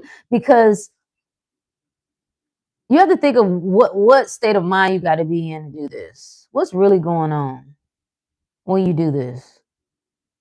You judging yourself. Why you don't just think you good as is? You are. I'm the force. I'm the power. Let's just say, because this is what I would do. I go around family and I'm like, ooh, I lasted longer than I did last time. It took me 24 hours before they pissed me off. Last time they pissed me off as soon as I got there. This time it took 24 hours. I'm getting better. So let me go back to the drawing. Let me go back to work. This keeps you in this state of work, work, work. I'm earning it. I'm almost there. I'm evolving. I haven't evolved, but I'm evolving. Work, practice. Nigga, listen. I'm God, and you niggas getting on my nerves. Now what? I ain't got time. This is the plot twist. What I found was when I stopped fighting what was really true to me, when I would just honor whatever it was that I was experiencing, it started to dissolve on its own. The tension and friction, like it became true. Like, actually, them niggas ain't paying me no. I ain't paying them niggas no mind. Like, I don't even care. I'm just sitting there watching, listening to the conversation go back and forth, and on the inside, I'm laughing. But that only happened once I honored my true emotions, my true feelings, and stopped trying to push it out of the way and make it wrong and fix it. Message.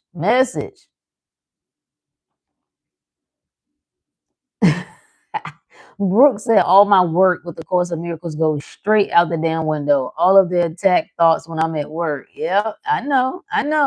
When they go low, I go to the earth's crust.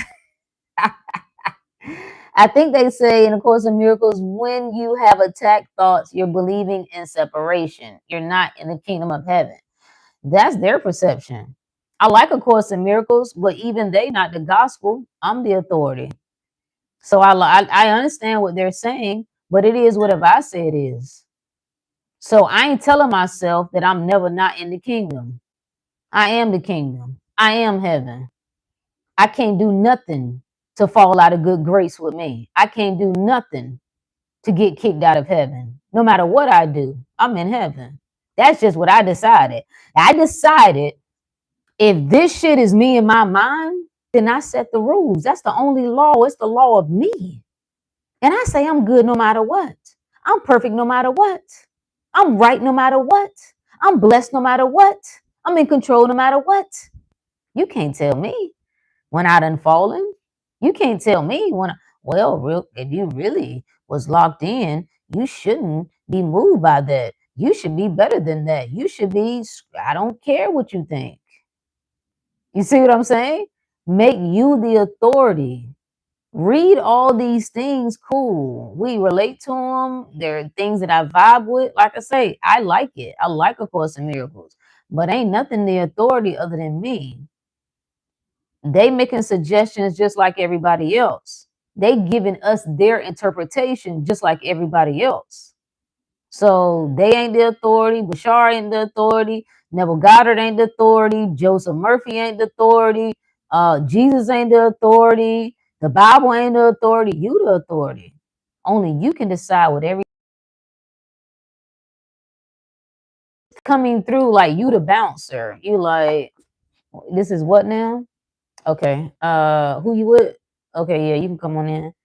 Oh, hell no, not that shit. I scratched that off. What else? Scratch that off. You in control. That's our reminder. It's what I say. What say you about this? Do you come into agreement with it? Yes or no? All right then. Yep, that's it. That's a song. I'm right no matter what. I'm blessed no matter what. Yes. And you have to meditate on this. When I say meditate, simply like contemplate on this. Sit with yourself. Why you in the car? One day when you're looking out the window. Why you on the toilet? Why you walking to the mailbox? Why you in the store? Like, yo, I'm always right. There's no one else to consult. Right? I can consult with people because I know at the end of the day, even if they make a recommendation for me, they make a suggestion, that it's still me deciding to come into agreement with that. But it's not because I think they're the authority. No, I'm the authority and I'm choosing to seek counsel based on this, right? Like if I got a project and I'm the project manager, then yes, I can seek I don't know, a digital consultant, digital marketing consultant. So I get that expertise on that. I get, I don't know, construction, whatever, consultant. I get their perspective on that. But I'm the ultimately the one deciding, yes, I want to do that. Nope, I don't want to do that. Yes, I agree with that. Good decision. No, boom, boom, boom. It's me. That's it. And I think this is the struggle. The biggest struggle is full acceptance. There ain't nothing else. Because it feels scary at first. Like, what do you mean it's just me? Well, who do I call? But what about this? Whatever, do whatever you want. Well, what do you think? Do you think this works for this or that? It's whatever you say. Try all of it and see what you like. I know, but how do you know if it's going right? You decide what's right and you decide what's wrong. It feels like you just naked. It's like, damn, like all this power. That's why I'm like, yo, people think they want freedom. They think they want all power. You sure? You sure? Maybe, maybe not. Yeah, Dolores Cannon, all of them. We respect all of these people are you anyway. That's the thing. Like, if I'm all awareness, let's come outside the personality for a minute. Come outside of whoever you are, whatever your name is. If I am all awareness, then all these people are me. They're reflections of me. They're different aspects of the whole.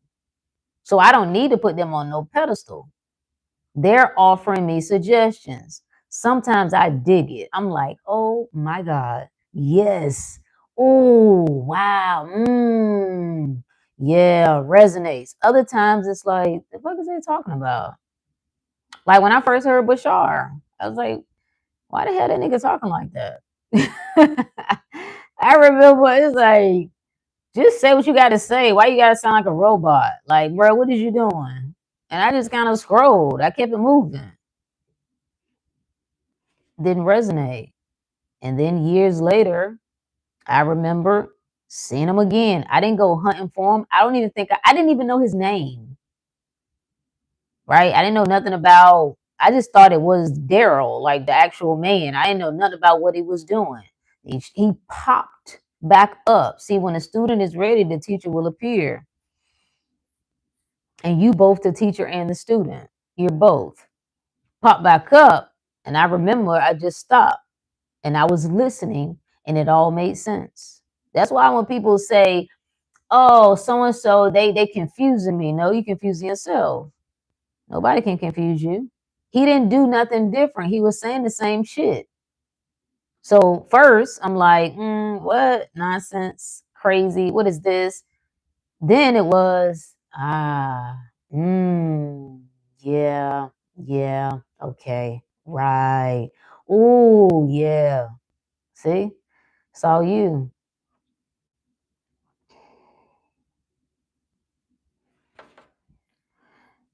She believes in reincarnation and having to get your life right, and I couldn't accept that. Exactly. You gotta decide what you can take, what you'll roll with. Ain't nobody gonna tell me. Like, and again, that's one perspective based on her understanding, her experiences, her personal assumptions about life and reality and all these other things. What I do know is that everybody has have had different experiences. And sometimes your experiences shape, oftentimes your experiences shape how you see life, what you believe is true, what you don't believe is true. So I don't really have a problem with any of it. I'll listen, but I'm going to decide what I rock with. Yeah, self trust. Self trust. Yep. With Shar Miss. Yeah, I still see his stuff. Like when I'm on YouTube, sometimes scrolling like the shorts and stuff that come up, the little tidbits. Some of it I like, some of it I'm like, ooh, okay, yeah. Others I keep scrolling. Um, it was a good video that I came across. I can't remember the title of it. It was one of his shorts that I really liked. Oh, what happened? Oh, there it is. Ooh, yeah. Abraham Hicks, yeah. With her ornery, yeah, yeah. I was on Abraham Hicks hard, like 2000 maybe. I don't know. That might have been before the pandemic. And I was just listening to her stuff, like just a lot of it. And then it kind of just faded on its own. See, your mind looks for things. It wants to chew on something. So you come across different content, different teachings that speak to you at different levels of your life. And then you find that you may continue with that or you may not. You may like, okay, all right, I'm good. And so I haven't listened to any of her stuff in quite a bit.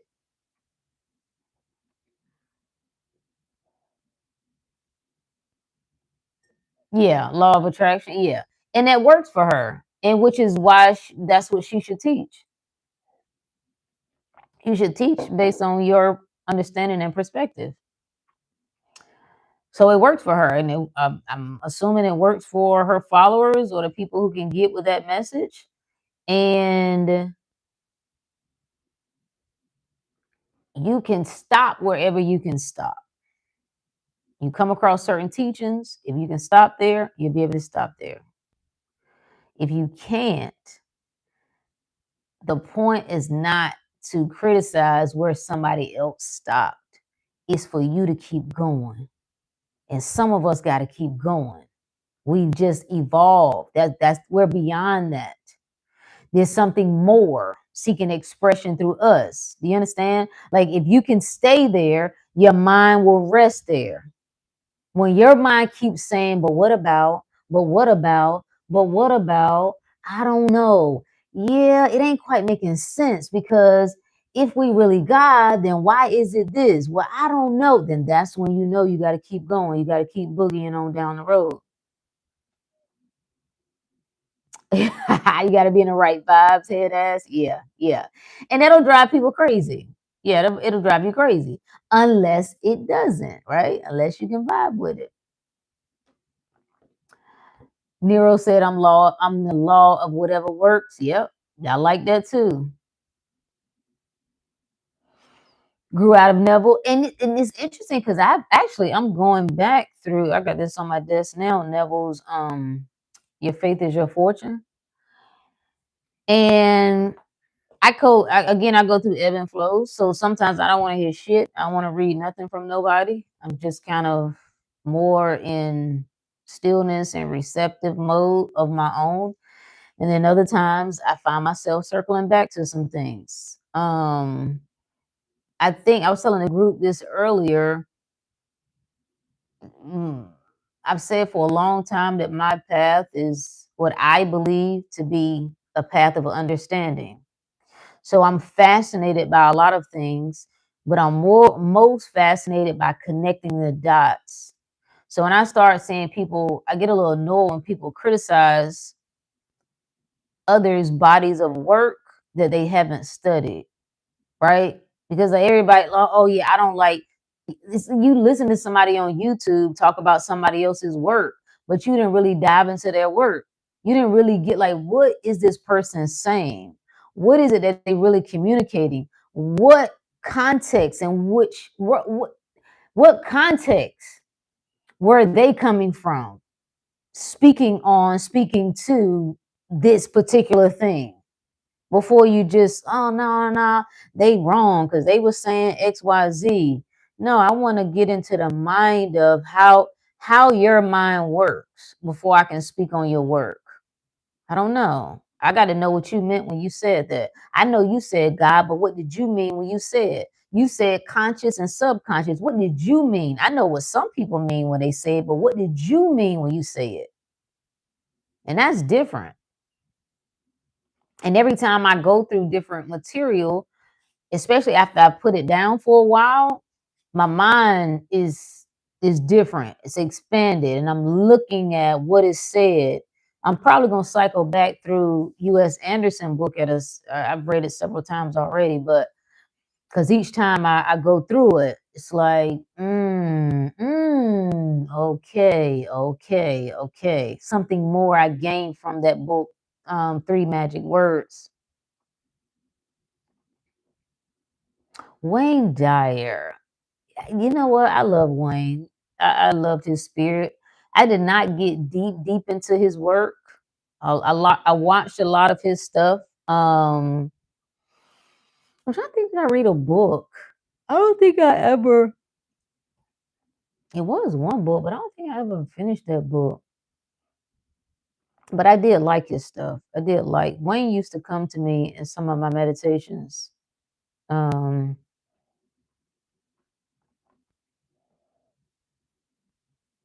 get into the vortex. Like nigga, you already in the vortex.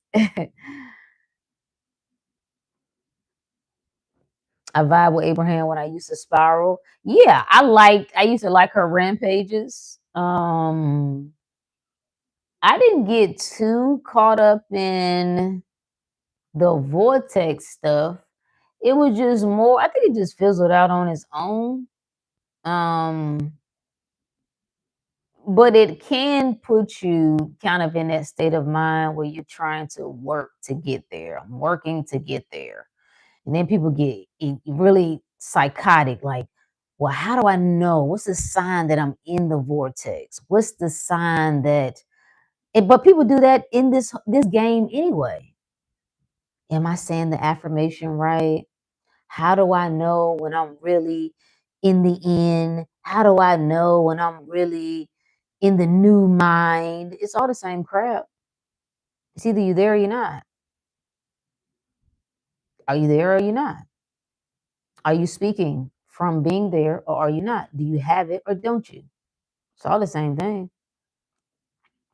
It's an obsession over what I'm experiencing and what I'm thinking and what I'm feeling versus just doubling down on this is what's true for me despite whatever I'm saying.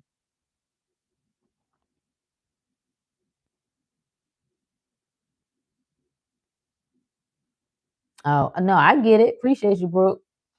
Ricky said, for people into old books, giving voice to the wisdom of the ages was the best selection on YouTube. I feel like I know that. I feel like I've the wisdom of the ages. I think can't remember, but that sounds familiar.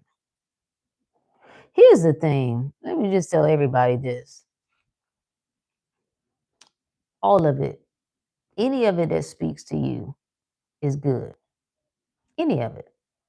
You can't miss it. It's so much stuff. It's so many books. Okay. I got such a long, somebody was telling me, give me some recommendations. I was like, listen, you don't need to give me no recommendations. Do you know how many books I got? Do you know how many I have riding around? Do you know how many I have on my iPad? I don't need no more books. I'm good on books. I promise. I have plenty. There are so many. You're going to know if you would trust. I shared this in the inner circle. This quote from what was the guy's name? And I thought it was delicious. I thought it was delicious. Lost. Lost by David Wagner. So it says, it came from this video. I'm not familiar with this guy. I feel like I've seen him before. You probably have seen this video circulate. What is his name? He said, if you ever, how do you know you're on your path? He said, because it disappears. That's how you know. Oh, that's so good. That's so good. When you feel like you have lost your way, baby, that's it. I don't know what to do. I don't know what to do with my life. I don't know where I'm going. I don't know if I'm right or wrong. I don't know what is true or false anymore. Delicious. Delicious. The mind has broken. Great. Great. You've gone beyond the ego. That's all it's saying. Right? But the poem says, it's called Lost. Stand still. The trees ahead and bushes beside you are not lost. Ah. Wherever you are is called here, and you must treat it as a powerful stranger. You must ask permission to know it and be known. The forest breathes. Listen, it answers. If you leave it, you may come back again saying, here, this moment. No two trees are the same to the raven. No two branches are the same to the wren. If what a tree or a bush does is lost on you, then you surely are lost. Stand still. The forest knows where you are. You must let it find you. Now you'll have to read that on your own and sit with it and see what you can make of it, if anything. But essentially, everything is right. Everything is right. Let it all find you.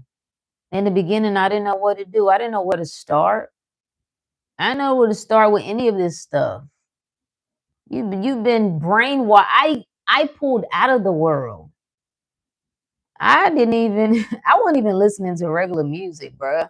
Like I just was engulfed in like I gotta be a good Christian, a good saint. So I come out of that, like where do you start? You have to trust. I can't miss it. Lead me, guide me. I'll know what to do. I'll know the first book to pick up, and that book will lead to another book and another book and another teacher, and boom, it just started growing arms on its own. That's what you have to trust, that I can't miss it, that everything that I'm doing is right. It is right. I've decided I'm here for more. Now I'm letting everything unfold. Okay, wonderful. Wonderful. Wonderful. Delicious. Delicious.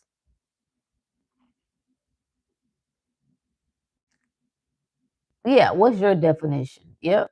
Yep, yep, yep. Some of these teachers will have you on an endless hamster wheel, and then people will think that they can't manifest. Yeah, that is true. One of her methods did work for me, the meditating for 15 minutes a day, 3 times a day to get in the state and then dropping it. I did have success with that. But think about what that method is. Think about what you do, right? So you pull out of the world 3 times a day and you are dialed in on whatever your thing is. I shut off the world. I'm bringing attention back to myself. What does that mean? Right here, right now, nowhere else. I'm not worried about problems. I'm not worried about what's not working. I'm not worried about not having it. I'm in the moment there, right? Reinforcing that repetition. And then when you drop it, what do? You accept that it's done. Boom. There we go. That's the formula. Yeah, yeah. Did that happen in The Wizard of Oz? The yellow brick road disappeared? Yep. Ooh, need to watch that again. Need to watch that again with these new eyes. Ooh, I know that's a good one. Yeah, I gotta watch The Wizard of Oz again. Yeah, so that's what all the even I came across what's his name? Is it Jose Silva and his screen method or something like that? And the idea of projecting, taking the idea and projecting it in front of you, like whatever. And I like that, which I already do it anyway. But when I saw the video, I'm like, I really like that. Like, really, because I do a lot of things. Most of us, we close our eyes and we go there, which is good because it turns off all the sensory data that you're picking up with your eyes open. You have no other choice but to look in, right, so to speak. But I like the idea. It acted like a trigger when I was like, ooh, like in any moment you could just like project your screen in front of you. It's like you could just turn it on. Like you just automatically like the sound of a television coming on and just go right like no matter what you're experiencing in the moment, you could just project this screen and just see whatever you want to see. Now, some people say they struggle with visualizing. It doesn't matter, right? You can hone all of this. Everything can be trained if it's important enough to you. It's important enough to you. You can train the mind, you can train your imagination, you can train your attention, you can train your focus, all of it. It only seems difficult when you've spent a lifetime doing the opposite. But we don't have a focus problem because we focus on bullshit all the time.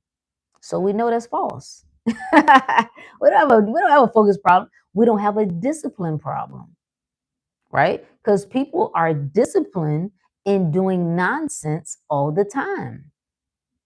They're disciplined in watching the same crap every week at the same time, getting on the phone talking about the same crap.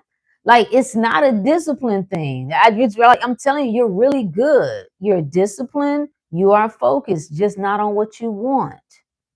Just not just not about thinking in your favor. You do all of these things very well, just not towards building the life you want, not towards reinforcing the reality that you want to experience.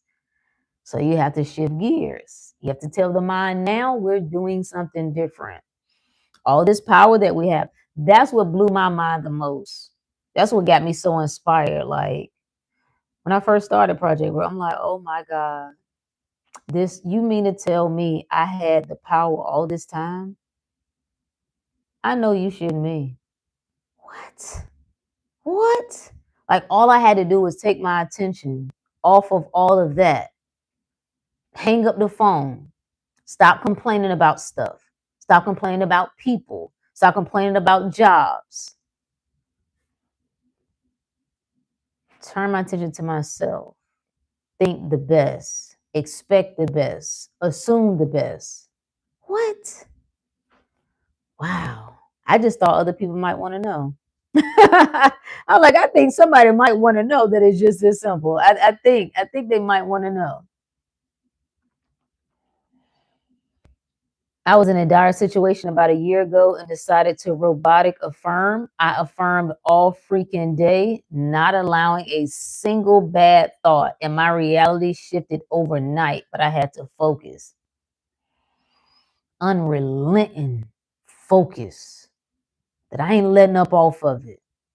That I've had it. Them 3 words, I've had enough of this. This is what's true, and I ain't backing up off of it. I ain't going backwards. All right. I will not entertain the idea of me being stuck. This is and then you know what I love about that is it comes from you, through you, by you. I know oftentimes people want to ask what somebody else think about shit, right? Right? And it's nothing wrong with that in general. But at a certain point, you have to practice, what do I think about this? Do I trust myself enough to say my word is enough? I'm just gonna decide I'm gonna do this. It's me, myself, and I. Me and God, me and the spirit, me and the ancestors, whatever the hell you like, me and the universe, whatever. And let that be good enough. Dr. Money Magnet said the consistency is inspiring yet necessary. Unrelenting focus. Listen, man. I told my daughter that. I was like, listen, um you have to understand that I see things differently. Right? I see things differently. Part of me doing this too is even for her. Her ear is not that's assumption, Rook. Thank you. I caught it. I was about to say her ear is not receptive at the moment, but even that's an assumption, right? Yeah. But there are things that at a certain time she will be interested in listening to and hearing. And it's here, it's all here. The game is here. You get this, I've gave enough. If I didn't give anything else, I've given you enough for all of it. For you to navigate this life experience well. Health, love, success, all of it. But that focus, like, what else is there? I just decided. I was like, I got to figure this world. I got to figure this life shit out. And I cannot be a slave to this world. I can't be a slave to my own emotions. I can't. Mm-mm. Mm-mm. I don't know what I got to do. I told myself that. I was like, nigga, I don't know what I got to do, but we can't live like this. I got to. Some people don't, it's like maybe, perhaps, kind of, sort of. No. Mm-mm. I have to. I must. What up, Mastermind? I lost my 5K today and co-ring today. I need some advice to not crash out. What's co-ring? Your 5K as in a race, a walk, or money? I guess it don't matter. Ooh, revision? Yeah, that could work. That could work. I mean, I will be honest with you. I'm not necessarily against a crash out if that's what you feel you need to do. You know what I'm saying? Sometimes you need a good crash out. Like, I'm fed up. I'm sick of this. I am mad. I'm pissed off. What do you say about it? What do you say about it? What does it mean? Does it mean anything about you? Does it change who you are? Does it change what is true for you?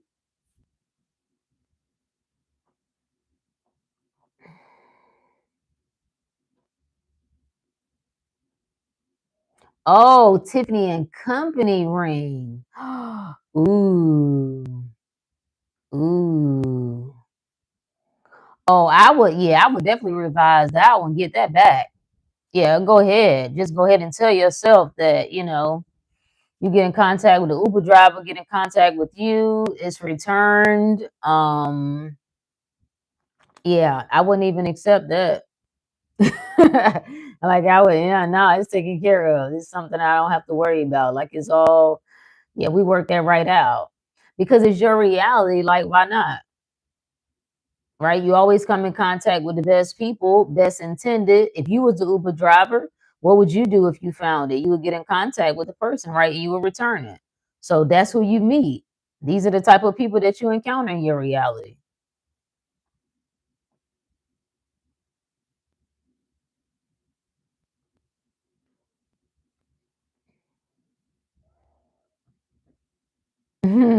Ricky says screen cry, fight the air, then see the ring on your finger. Yeah. The driver wouldn't bring it back.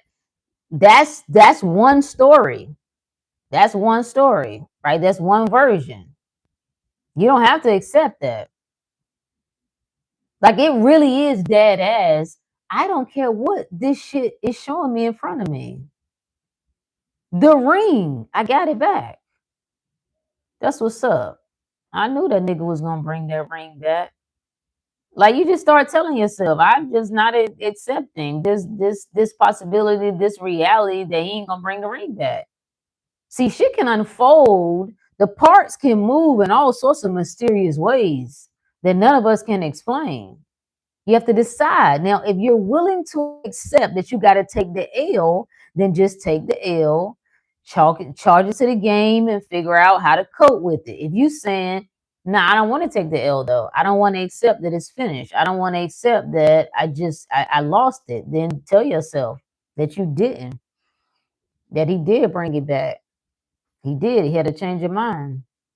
He always intended to bring it back anyway. It was just a miscommunication. Mm-hmm. Yes, I don't entertain the worst case scenario. That worst case scenario is just a mental picture that's popping up in your head. You have to decide if you want to choose to go with that. You don't have to go with it. That reminds me, all the footage I took, it got deleted. Really? Wow. Someone was like, "I thought you affirmed things always work out for you." Let me tell you something. I like examples like that. It's a reflection of you, by the way. See, if you judge yourself based on shit like that, people will reflect it. Right? I like that. I've had that happen. Like, look, I thought you was better than that. I thought you was all fearless, and now look at you. It's like you exhibiting fear. I like that. I like that. Cause it got me in my feelings a little bit. Like, wow, like damn. I am in this moment. Like this shit got me a little shook or whatever. But that's for me to affirm who I am. I got to get clear on who I am. Because when I get clear on who I am, everybody else gonna get clear on who I am. They can only think what I think. And I was questioning myself about me exhibiting that fear. And that's why they reflected that. So there was no need for me to get mad at them. So I started to get clear, like, you know what? Damn right, I can have a moment of fear. That don't change shit. And matter of fact, I'm glad the fear came up because I didn't even know that I was bothered by this thing. I didn't even know that that fear even existed within me. I didn't even know that. So I'm glad it came to the surface. It exposed me. Thank you. Now I know I never had anything to be afraid of. Never. I never had anything to be afraid of. Okay, I got clarity. Bam. Thank you. So yeah. Yeah, the Uber driver brought it back already. Yep. He felt compelled to bring it back. Yep. Like all of that. You literally like take control over your mind. Don't let your mind just run off and create worst case scenarios. This is my reality. Speak heart to heart. That's how you really speak to people. Consciousness to consciousness. Somebody told me we get too much money to worry about losing materials. That's another perspective. And it kind of helped me put it in perspective. That's what I'm saying. You have to decide, right? All of these are possibilities. Do you want it to charge it to the game? Charge it to the game. I got it like that anyway. I don't give a damn. 5K, 10K, it's whatever. Or no, he brought the ring back. I ain't even got to worry about it. Yeah, I could just go get another one because I got the money. It's whatever. But no, I want that one. It's my reality. I get what I want. So he brought the ring back. I appreciate that. I appreciate that everybody in my reality are here to serve me, to make sure that I'm good, to see to it that I get what I want, to see to it that I'm not inconvenienced, right? I ain't even have to go get it. He brought it back. Thank you. Appreciate you. I knew you would. You ain't got to say all these things to him, but this is what you're saying to him in your mind.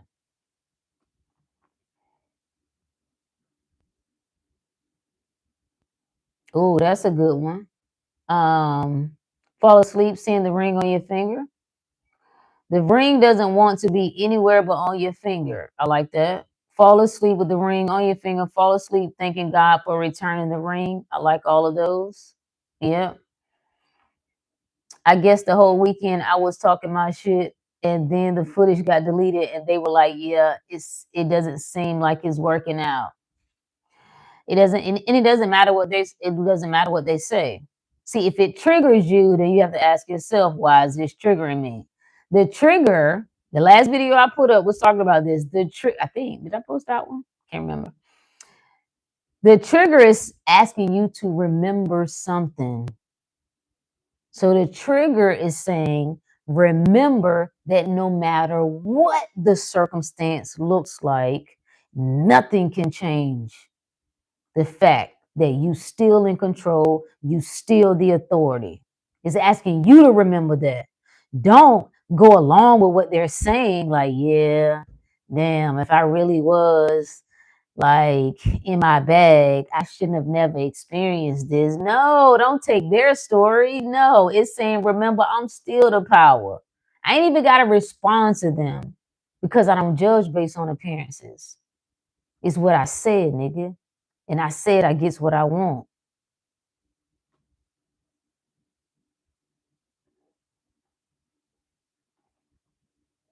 Yeah, don't create a scenario where you the loser, you the king, you the God. Like I'm the God of my reality. They all here to serve me. All of them, the men's, the women's, the everybody. Everybody is asking, how can we show up for mastermind? How can we make sure good? Think about how people act around celebrities, right? They go to certain businesses. They go to a restaurant. Oh. Hey, Mr. Hart, Kevin Hart. Hey, who else? Hey, Michael Jordan. Sir, what else would you like? Oh, we'll make sure we get a driver quickly. Oh, no, sir, don't even worry about it. No, we've already cleaned your clubs for you. No, everybody is at their beck and call. That's how you talk to yourself. Like, yes, it can't go any other way. If my mind don't even consider that's a possibility, right? It's like if somebody told you, nigga, if you ain't made certain amount of money by now, right? Let's say you set a goal for the year. If you ain't hit it by July, you can forget about it. You be like, nigga, please. I already know that shit is in the bag. Like you don't even, it's laughable to you. That's how we look at these experiences. It's laughable. It's like, no.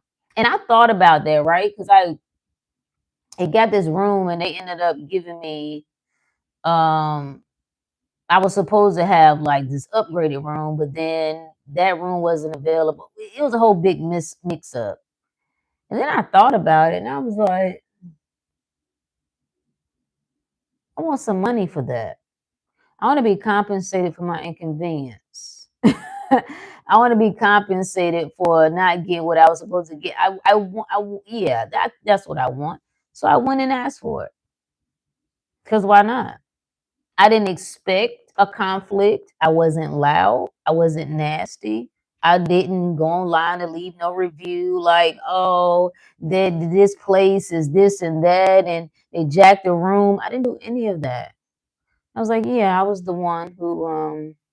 I'm not saying it didn't be anything wrong if I did. All right, I ain't gonna try to act like I ain't never left no review. I'm just using it for an example. And then he was like, oh well, we have to check with the manager. No problem. Anyway, long story short, they checked with the manager. I forgot all about it. And then they called me. And it was like, oh, yeah, we just want to let you know we're going to credit XYZ, boom, boom, boom. That. Okay, I appreciate it. Thank you. Because I get what I want. I don't have to trip over anything anymore.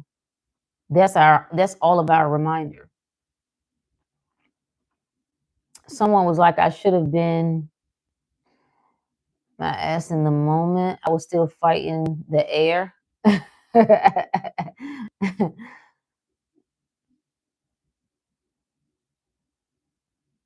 I had some headphones missing for over a year. I did a visual with me and headphones. I woke up and the lost ones were on the floor. Listen. I thought about doing that because I lost this ring that I had. And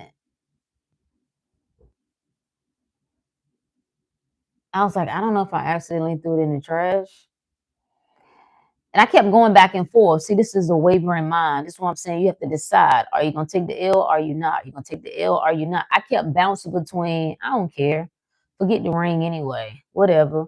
Maybe the ring was whatever. I was creating stories behind it. So like, which one is it? Do you have the ring or don't you? Are you just going to settle with the ring is gone and you don't care about it? Or are you saying, I got the ring. It's here. It's mine. It's in my possession. And that double-mindedness, right, kept me just finally like, well, it's whatever. But that was me deciding that. Because I could have just said, no. I think I want the ring. I think I actually want the ring. But I decided on the reality where it didn't matter. Like I don't care about it anyway. So I just charged it to the game. I was like, forget about it. I've definitely been spending money like I'm a millionaire lately. I love it. I love it. I love it. Appreciate you, my friend. I appreciate you. People with their SP manifestations be like, yeah. I love that back and forth. It's the wavering mind, right? Am I doing it right? Okay, I don't care.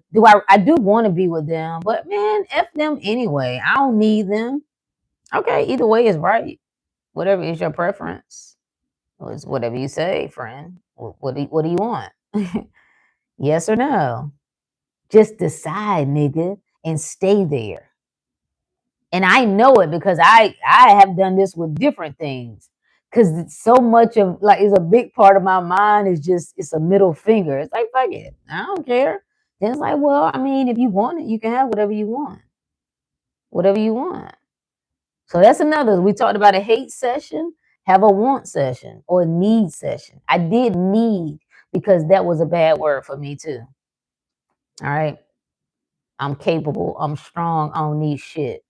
So then I had to make myself have a session. No, Rook, I want you to say what it is that you need. That was a struggle. That was harder than the hate session. To say I need something, I don't need shit. So I was like, okay, well, need means necessity. Necessity is a requirement. Okay, I can make it work if I phrase it that way. Like, what's required for you? You know what I need? If you're going to be in my life, this is what I need, right? My living conditions, this is what I need. How I operate on a daily basis. Friends, this is what I need. Business partners, this is what I need. That was tough. That was tough for me to say that, and I knew I had to use the word because it bothered me. I was like, no, we're gonna clear up this whole need. We can. Somebody said you can't need nothing. That's what they said. You lost your pet? Oh, he turned back up. Wow, isn't that amazing? Isn't that amazing? Yeah, he did. Looking back when my SP ended things because he said it was unhealthy, I knew he was reflecting a deeper part of me. You can't lie to yourself. It'll be projected, yeah, on the screen of space. Mm-hmm. An Amazon worker found his cat at someone's house when delivering a package. Wow. He took him straight off the porch. It's so many amazing, fascinating things happening on this planet. And I love all of it. I do. I love all of it. I love all the stories because I know nothing is impossible. I have no time to argue with people. I deal with me and my own mind. That's it. I don't want to convince you of anything. I don't want to. I'm not even gonna beg you for anything. It's me and my mind. It's me and my mind, and I do know where some of my so-called maybe you could call it stubbornness. Maybe I just be like, fuck it. Like, fuck it. I ain't got time to be dealing with that shit. Like, whatever. But my reminder to myself is why do you think you have to deal with it to begin with? You don't even have to deal with it. This dealing with it and then you saying you need to respond like I don't have to deal with it, that's storytelling. You can just get rid of it altogether. Not in my reality. Yeah, I don't have these tensions. I don't have these frustrations. I don't have these problems. It's the best for me. Yeah. So it's on you. It's on you to decide what you're willing to accept in your own mind. What you think is possible, what you don't think is possible. Everybody knows to what point they'll draw the line. I don't know what that is for you. Where is your line? Is it I get what I want? Or it's like, well, I don't really care about that much anyway. So it's whatever. There's no wrong answer, by the way. Hey, Natoya. That's what I needed to hear tonight with my mind trying. Nothing is impossible. Oh, that's what's up. Appreciate you. Yeah. Nothing is impossible. You have to sit with that. Whatever it is. If it's illness, if it's love stuff, if it's money stuff, if you just feel like you're in a state of suffering, because sometimes people have the money, they've gotten the success down, and it's like I'm aching. I don't know what's going on with my life. Like it's a hollowness. I don't know what to do. Even that, trusting even in that state that everything is working in my favor for my good. That I don't have to separate this. People are like, well, you know what I'm saying? Would you choose to be happy with no money or to be sad with money? Neither, nigga. How about that? Neither. I'm gonna be happy with the money. That's what I'm going to choose. Like, it's not no either or. What do you mean? Money or happiness? Both. Both. The money, the happiness, and the love, and the health, and the well being. Who the hell said? Because it'd be so crazy. Like, well, people with money, they don't be happy. People who broke don't be happy neither. What are you saying to me? What are you saying to me? Shut up, shut up, shut up. I've been around broke poverty crap my whole life. You will never convince me that's the way. You will never convince me that's some sort of righteous path. No, no, no, no, no, no. And them people not no happy. Okay. They learn how to cope with certain things to a certain extent. But you're not gonna try to tell me. And I asked my mother that, no, it was my aunt one time, and she was like, well, don't be working yourself to death. Like, money ain't everything. I said, it's interesting you say that, and you go to work every day. How many days out of the year do you work for this money that's not everything? What was that? Oh, interesting. So we all got to have it. Okay, then it seems to be. Do you need me to pull that verse that says money is everything? What's that, Ecclesiastics? And nobody can explain that. The pastor don't touch that one. I'm surprised even the prosperity practice pastors don't speak on that one. That's what it says. That's what it says. So you spend every waking moment trying to make money, trying to get money. When you ain't got money, you spend time begging and trying to borrow money from somebody. So don't try to tell me that you're living a better life because you don't want to figure out why you're still struggling in that area of life. No, that's not my business. I mean, that's not my my mind is slowing down. That's not my problem, bro. Whatever. I'm not interested in that story. Yeah. Money creates options to create what you really want. Facts. Facts. Why wouldn't you want money? Why wouldn't you want a lot of it? Especially if you consider yourself to be one of the more reasonable, loving, kind, generous, good hearted people, why wouldn't you be the perfect candidate for a shit ton of money? Why? Why, friend? Why wouldn't you be? You the exact person who need the money. Of course you do. But when you convince yourself, as I did at one point, I don't have to have all of that. I don't need all of that. Why not? More. I came that you might have life and have it more abundantly. So why wouldn't you? No, it's fear. It's programming talking. It's bullshit. That's what it is. So the work, if there is work, is to examine your own mind. What shakes me? Huh? We had somebody in the inner circle had 75,000 pop up in a bank account that they hadn't used in 3 years. 75K. They were manifesting, not trying, they were manifesting 5,000 for some training that they wanted to take.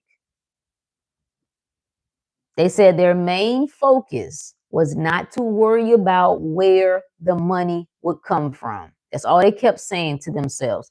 Don't worry about where it will come from. Don't worry about where it will come from. 5,000. They randomly got an email about a bank account they had not used in 3 years. They go to log in and there is 75,000 there. Now, I think I shared this story before. I don't share the story to suggest that you need to try to manifest $75,000. I share the story for you to watch what your mind does when I tell the story. Does it immediately default to that's some bullshit? That's suspicious. She better not trust that. That they probably gonna end up trying to come back and take that, and then she gonna owe all that money. Nah, that she lying. Like, what does your mind do? Does it default to hell yeah? Hell yeah. Money falls right out of the sky. I never have to worry about where it comes from. It's always abundant. It always shows up. You have to ask. You have to ask yourself, what does your mind do? I'm going to get your thinking in my favor 30-day course. I tried it on my own for only a few days and stuff started changing in my favor like crazy. Wait, so you are okay, yeah. Yeah. It is the intention is just to lock in, right? Just like locking in a way that you haven't before. All in just 3 times a day, checking in with yourself, right? Putting your attention on what you want. The main thing, what really comes out of you putting your attention on what you want, the main thing you do, you take it off problems. You take it off the world. The world becomes less real to you. The more you put your attention back to yourself. Woo, I'm telling you, shit just starts shaking. And it starts to feel amazing like, yo, I don't know what the hell is going on. I don't know if I've stepped in another timeline. Like, people are like smiling and happy, paying for shit for me. Like, what is going on? Okay. Okay, relax. This is what I asked for. I only watched one YouTube video. You spoke about it. Oh, okay, okay, okay. I want to go all in. Yeah, yeah. We're in, so it's two, right? So we do a group practice and then there's a individual self practice, right?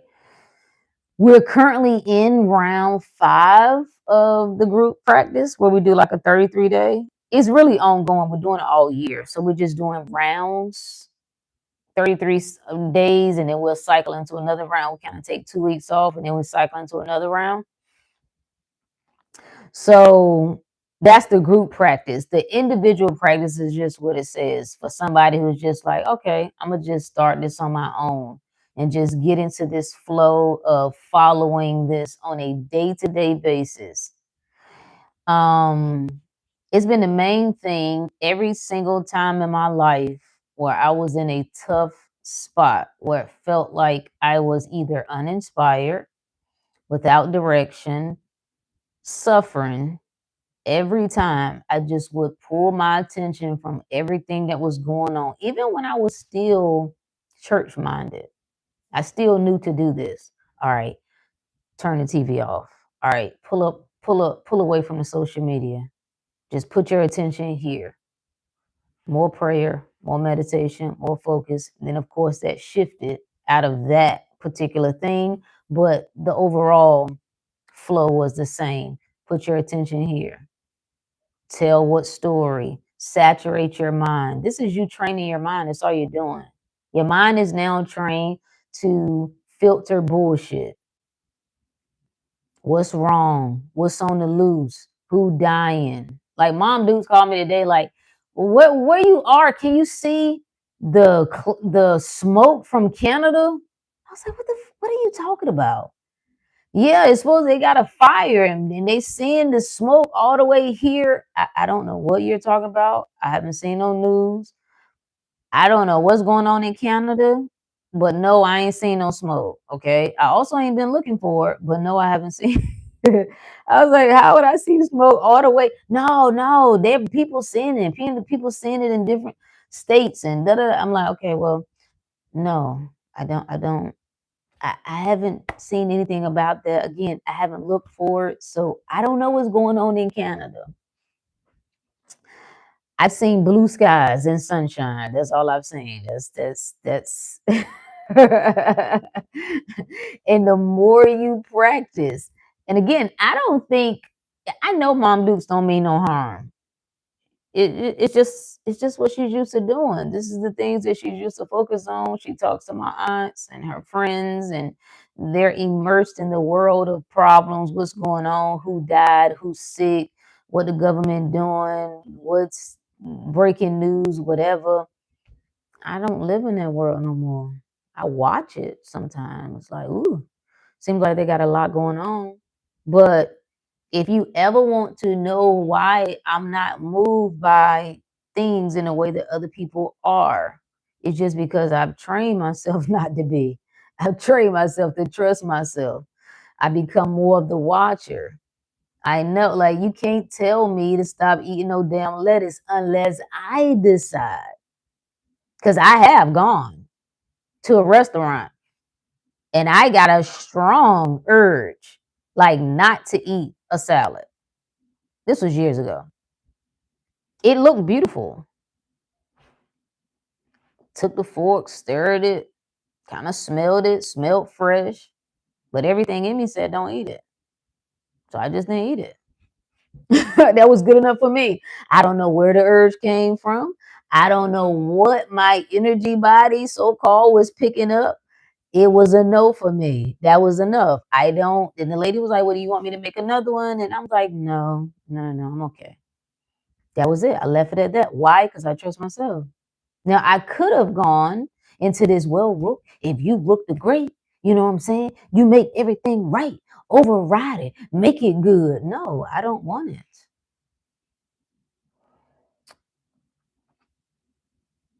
I know I need to join the group to be most accountable, but I feel fearful because I know y'all ain't playing up in there. Listen, no, we all in, that's the point of it though. Like we're all in there.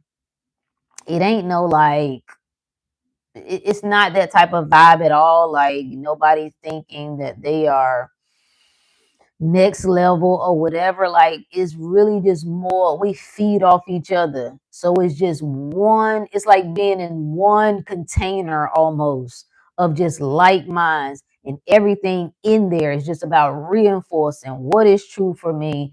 People will give testimonials of like, yo, today was amazing. Like I'm noticing people are responding differently to me, boom, boom, boom. And then you're hearing other people's check-ins, hearing what their audio sound like, reading what other people like. It's a full saturating your mind of just true, good, perfect, power, health, love, well-being, just in a way that you haven't done it before. So it's not, yeah, you just hop in and get at it. You know what, you need to get out your comfort zone, but you'll know even if you want to start it on your own, it ain't you can't get it wrong. You'll know wherever you need to be, however you want to start it works. But if you are ready to hop in, you just hop right in and get at it. Just get right in. It's almost like think of social media, but on the other side. Where you go on social media now, depending on how your algorithm is set up, and you see reasons why men are terrible and women are terrible and the economy is bad and the government is doing shady stuff. And no, it's the opposite of that. It's a reinforcing of how men are amazing and women are amazing and love is in the midst and life is beautiful. And yeah, yeah, it's all the things we're doing on a regular basis, but just the opposite towards whatsoever things are true, honest, and practicing that. And that's why I said I committed. We started this in January. It was just, I just start. Was it January? Or did I start in December? I think it was January. And it was like, okay. And I was like, you know what? What does this look like if we do it for the year? I was like, let's roll this. I was like, and I asked the group, like, what y'all want to do? They was like, we want to keep going. I was like, bet. What I'm gonna do is we'll do rounds and then I'll open it back up and let people join. And we'll do this for the whole 2026.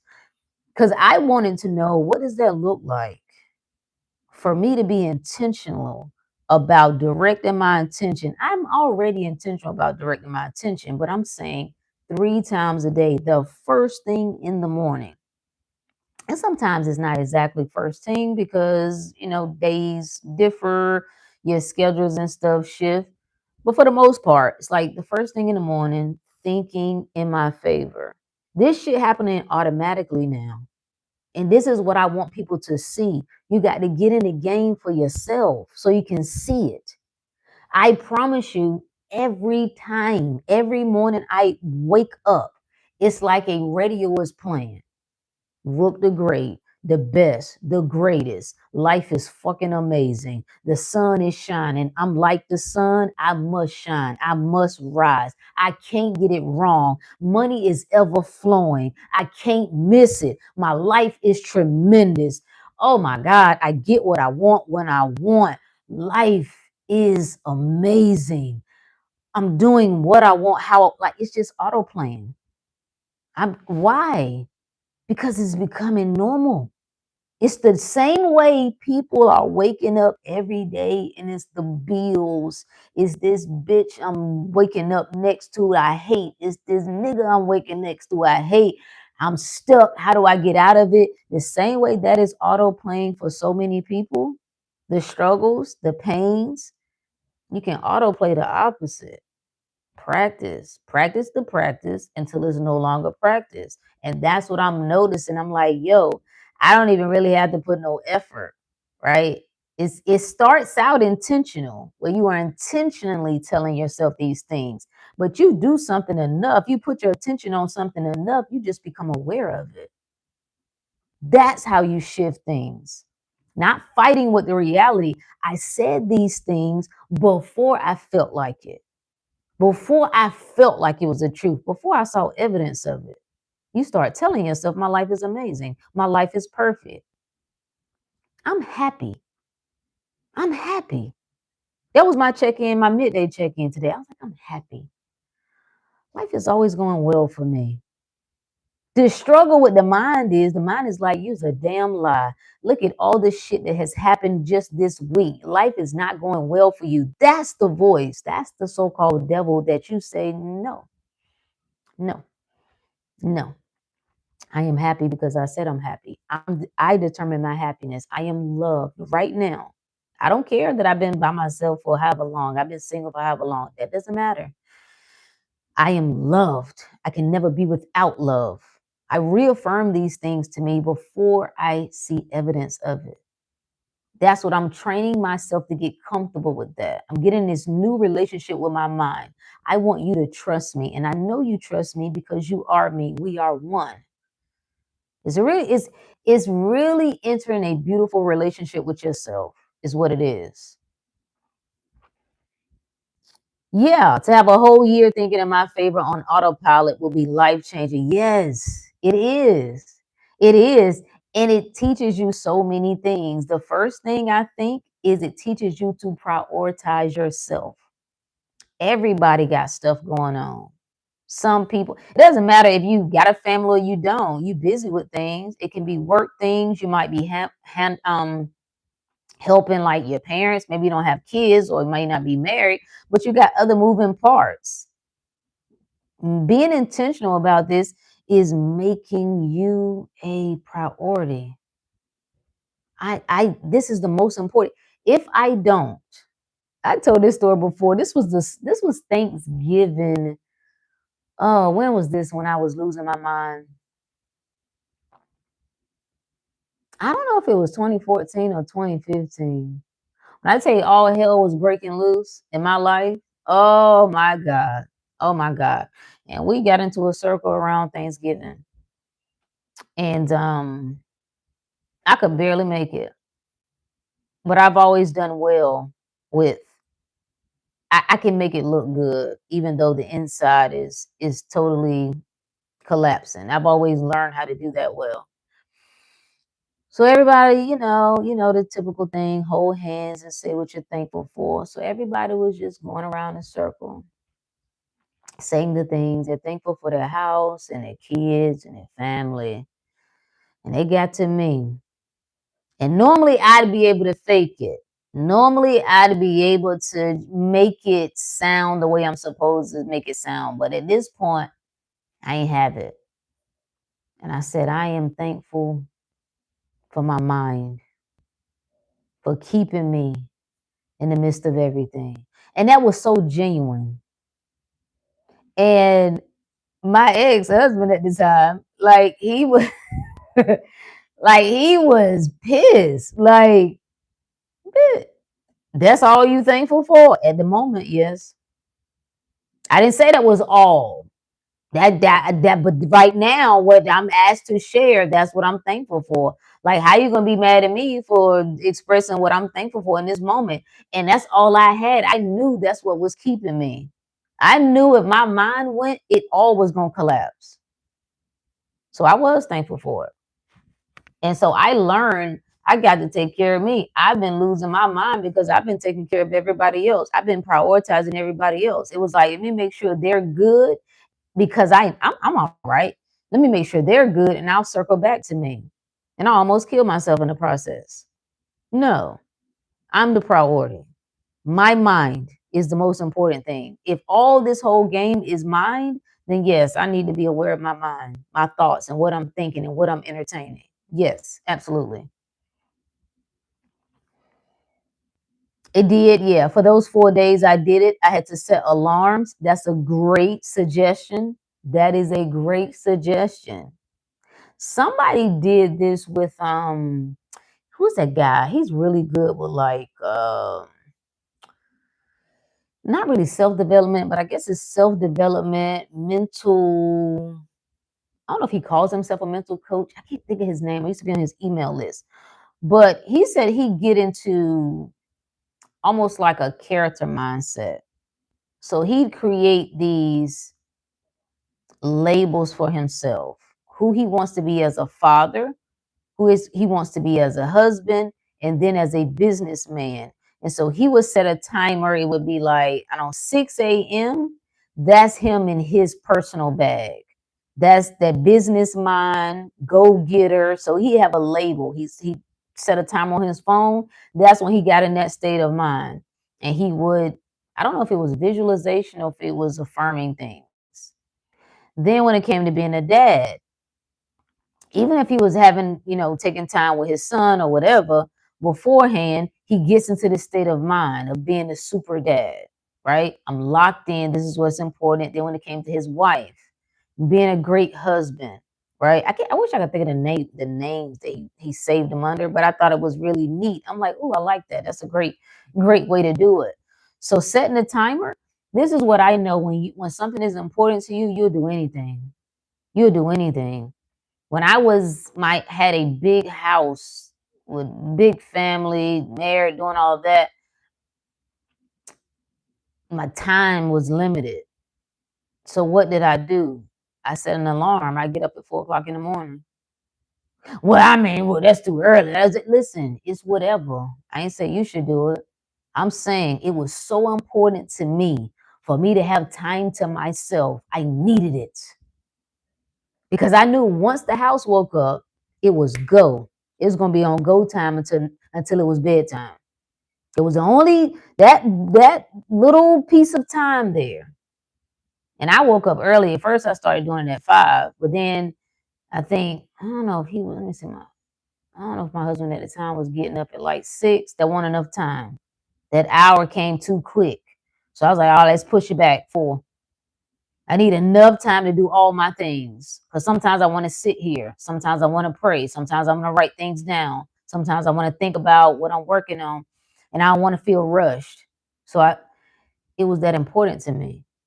You'll do whatever is necessary. You'll set alarms. You'll put a sticky note on your forehead, in the bathroom, on your steering wheel in the car. You will say, this is my story and I'm sticking to it. I ain't backing up off of it. This is what's true to me. I'm sick of this shit. I've had enough. Whatever I'm seeing and experiencing, that's it for me. I'm done. I'm done with that world. And I'm going to use all these things as symbols, as reminders. This is what's true for me now. This is what's true for me now. Yes, yes, I get what I want. I'm living my dream now. I'm not waiting. I don't need to see it out there for me to know that I'm living my dream now. Yes, yes. Yeah, like something I'm thankful for. So I didn't feel bad about it. This is when this beast was awakening within me. Cause old me would have tried to like clean it up. And I just was like, I'm being honest. Now, years after that, he came around and he was like, I really understand why you said that. I really understand what was happening at that time, and just how strong you are, and I understand. I get it now. He did it was a full circle moment where he was like, I understand why you said that, like. But at the time it feels like it's what, selfish, inconsiderate, unloving, all the things. People just feel attacked, but it's their own self that's perceiving things a certain way. But you got to make you the priority. You got to. It has to be non-negotiable that I'm the priority for the first time in my life. And we can bring this conversation full circle back to the title, even though we ventured off. Again, I'm gonna make a separate video just addressing this topic in particular. When it comes to your heart and soul, Spirit don't give a damn about your human responsibilities. That is what has broken my heart the most. I've had to break some shit. Promises I made, vows I made, commitments I made. I wasn't supposed to do that. I was supposed to be the good woman, the good wife, the good daughter, the good mother. There's certain ways, these are guidelines here that you're supposed to follow. I held myself to that. I'm not talking about nobody else. I held myself to that. So to have to turn my back on that, nothing can stand in the way. You can't allow anything to keep you in bondage. It's you. That's what this is all coming down to. What will you choose? You cannot neglect yourself for any human responsibility. That's why people are suffering. This is why so many people are unhappy, whether they're married or not.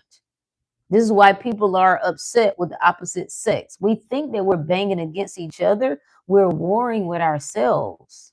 And then that's manifesting as this big tension between women and men. It's a reflection of what's happening within us, what we're avoiding, what we're denying. Some people need to leave. I'm sorry, that's the answer.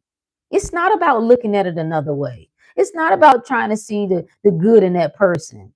It's about realizing this has fucking ended. It's done. You've done this. It's over. It's over. It's accepting what is, and this is over. And I said, I said it was death. It was to death. That's what I said. No, I ain't just said, I said I meant it. What ended up happening though, now am I getting a text when my phone is on do not disturb? Um,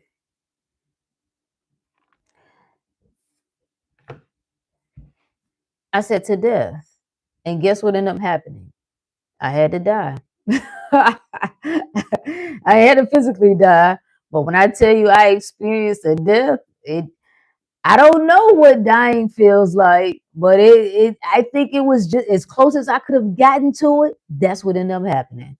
And I was like, there you go. My spirit said to me, since you won't do what you know you need to do, since you want to hold on to this idea of to death, then death it shall be. And that's what it was. And I was like, okay, all right. Sometimes that's what it takes. Sometimes, I don't know, it might not be for you. Sometimes we build up a shell. We are so headstrong about it got to be this way. It must be this way. It must look this way. We build up such a strong wall that life got to come through and knock your ass out before you say, all right, all right, all right, okay. All right, all right. I know what I got to do. Sometimes. And that's what ended up happening. It destroyed me. It hurt my feelings too. Natoya said, I have to make me the priority, or the very people I hope to bless surely won't be receiving it from me because I have nothing to give. That's it. That's really the message, especially for a lot of the ladies.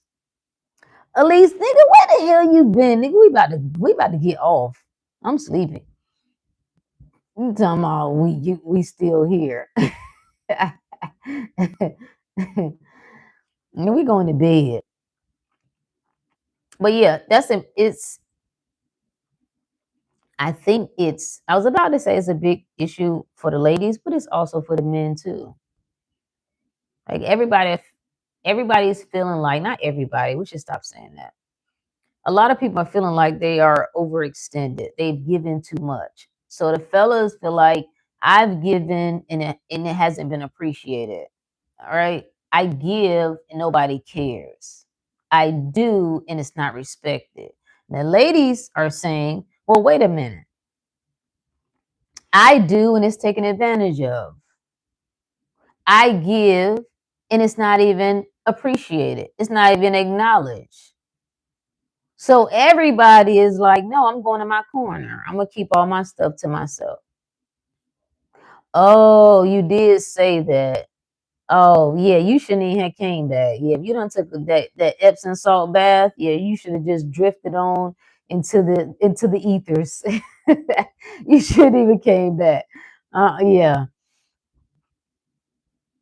Yeah, the salt bath, yeah, undefeated. Undefeated. You ever want to relax? Right? That oh man.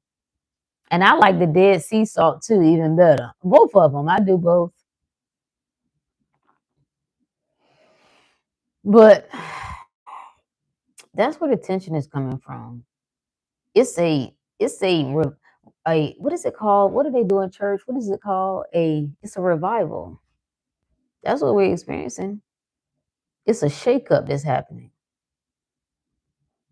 What you gonna do? You're not gonna be able to stay the course. You're not going to be able to stay the course.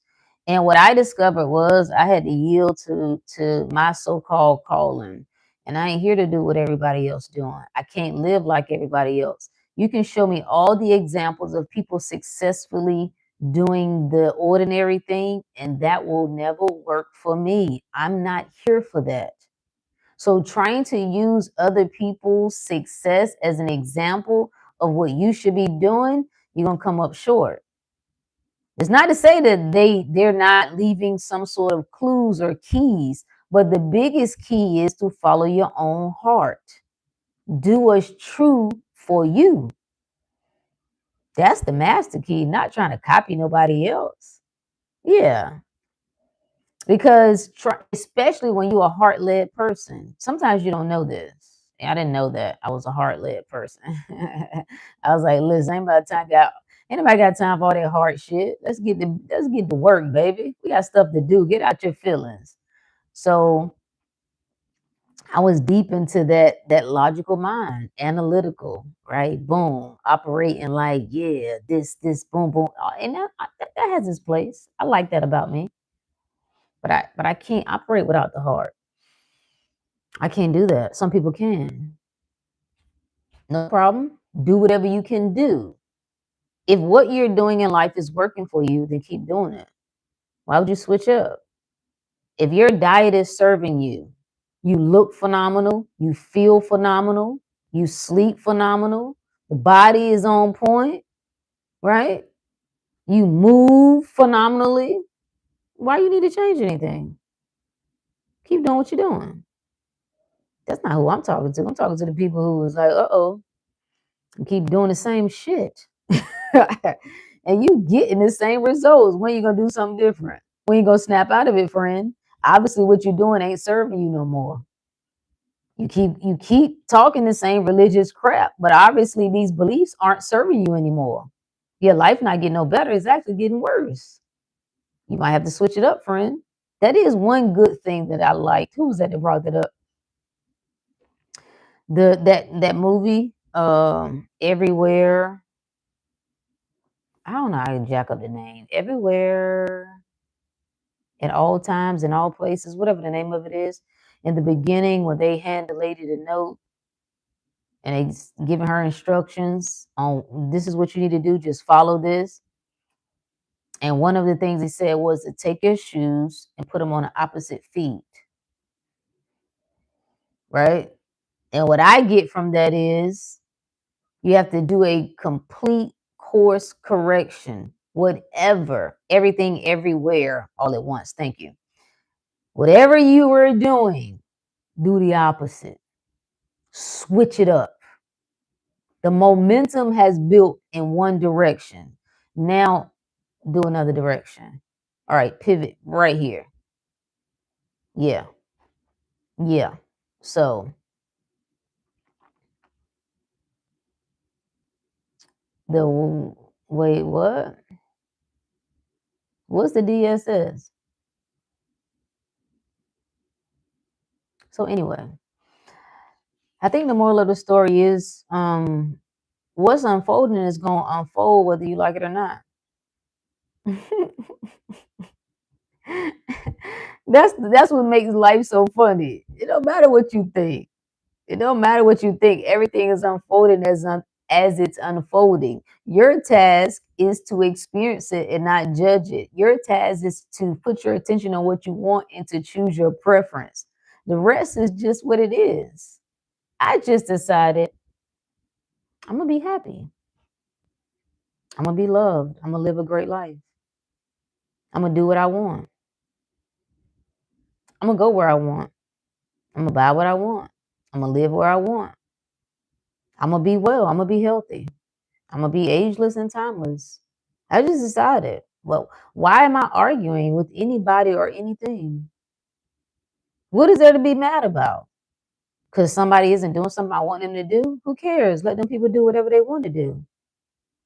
Like that's what will free you. Even back to the SP conversation. Let people do whatever they want to do. Who cares? I get what I want in my reality. Everybody shows up with their best in my reality. Okay, amen. Thank you. Boop, boop. I love it. Oh, dead sea salt. Oh, okay. My body has told me it's time to go back plant-based. See, yeah, I've been listening and I'm feeling some better. So better, but I have a ways to go. I know it's time to pivot in so many other areas. And you start feeling drawn to certain things. Certain things resonate. And you just lean into that. You just trust that, okay, all right, that this was right for me right now. Why? Because it's making the most sense to me. And then one thing ultimately leads to another, to another, to another, to another, to another. Can't miss it. It's this beautiful dance that you're having with yourself. But I just don't see how it serves anybody to keep focusing on the shit you don't want. You already know what the problem is. How many more times do you need to talk about it? You already know what hasn't worked. How many times do you need to talk about it? Why keep reinforcing something you don't want to experience no more? Ain't nobody stopping you. I get so annoyed with people want to complain about people that like their significant other. Address it. I already did. Nothing has changed. Well, leave. Well, it's not that simple. It is. It is. Well, no, it's more complicated than that. It's not. You just keep telling yourself that because that's what you focus on. Either stay there, deal with it, and shut up, or do something about it. That's for everything. Bitching about a job. I was listening to this person talking about, well, I've hit the ceiling at my job. Like, based on this position, I can't move up anymore. To get another fucking job. Well, it's more complicated than that. It's not. You're telling yourself that. Well, start your own business. Well, no, because okay. Well, then, nigga, I don't know what to tell you. Okay. Well, it don't matter if I change to another job. This is just what it is in this field. Okay, change the whole field. You can just do things. You feel seen? You can do things. You can change your mind. You can be a whole new person. You can change degrees. You can change career paths. You can change partners. You can change whatever the hell, families if you want. Just throw that one away and just get a whole new one. Just get a whole new one. People do it all the time. What you talking about? I'm saying some people step out into the world and just get what they want. Salute to those people. I decided I'm not going to be a sucker in my reality. Huh? I stayed stuck so long, mainly because I didn't know I was stuck. I fell in love with the struggle. I fell in love with the challenge. I kept trying to prove to myself, you can endure, you can endure, you can endure, you can endure. Do it, Rook. Make it move. I kept trying to move the reality I didn't want. I kept trying to cope with the reality I didn't want. And finally, it was like, just leave that reality altogether. Wake up, bitch.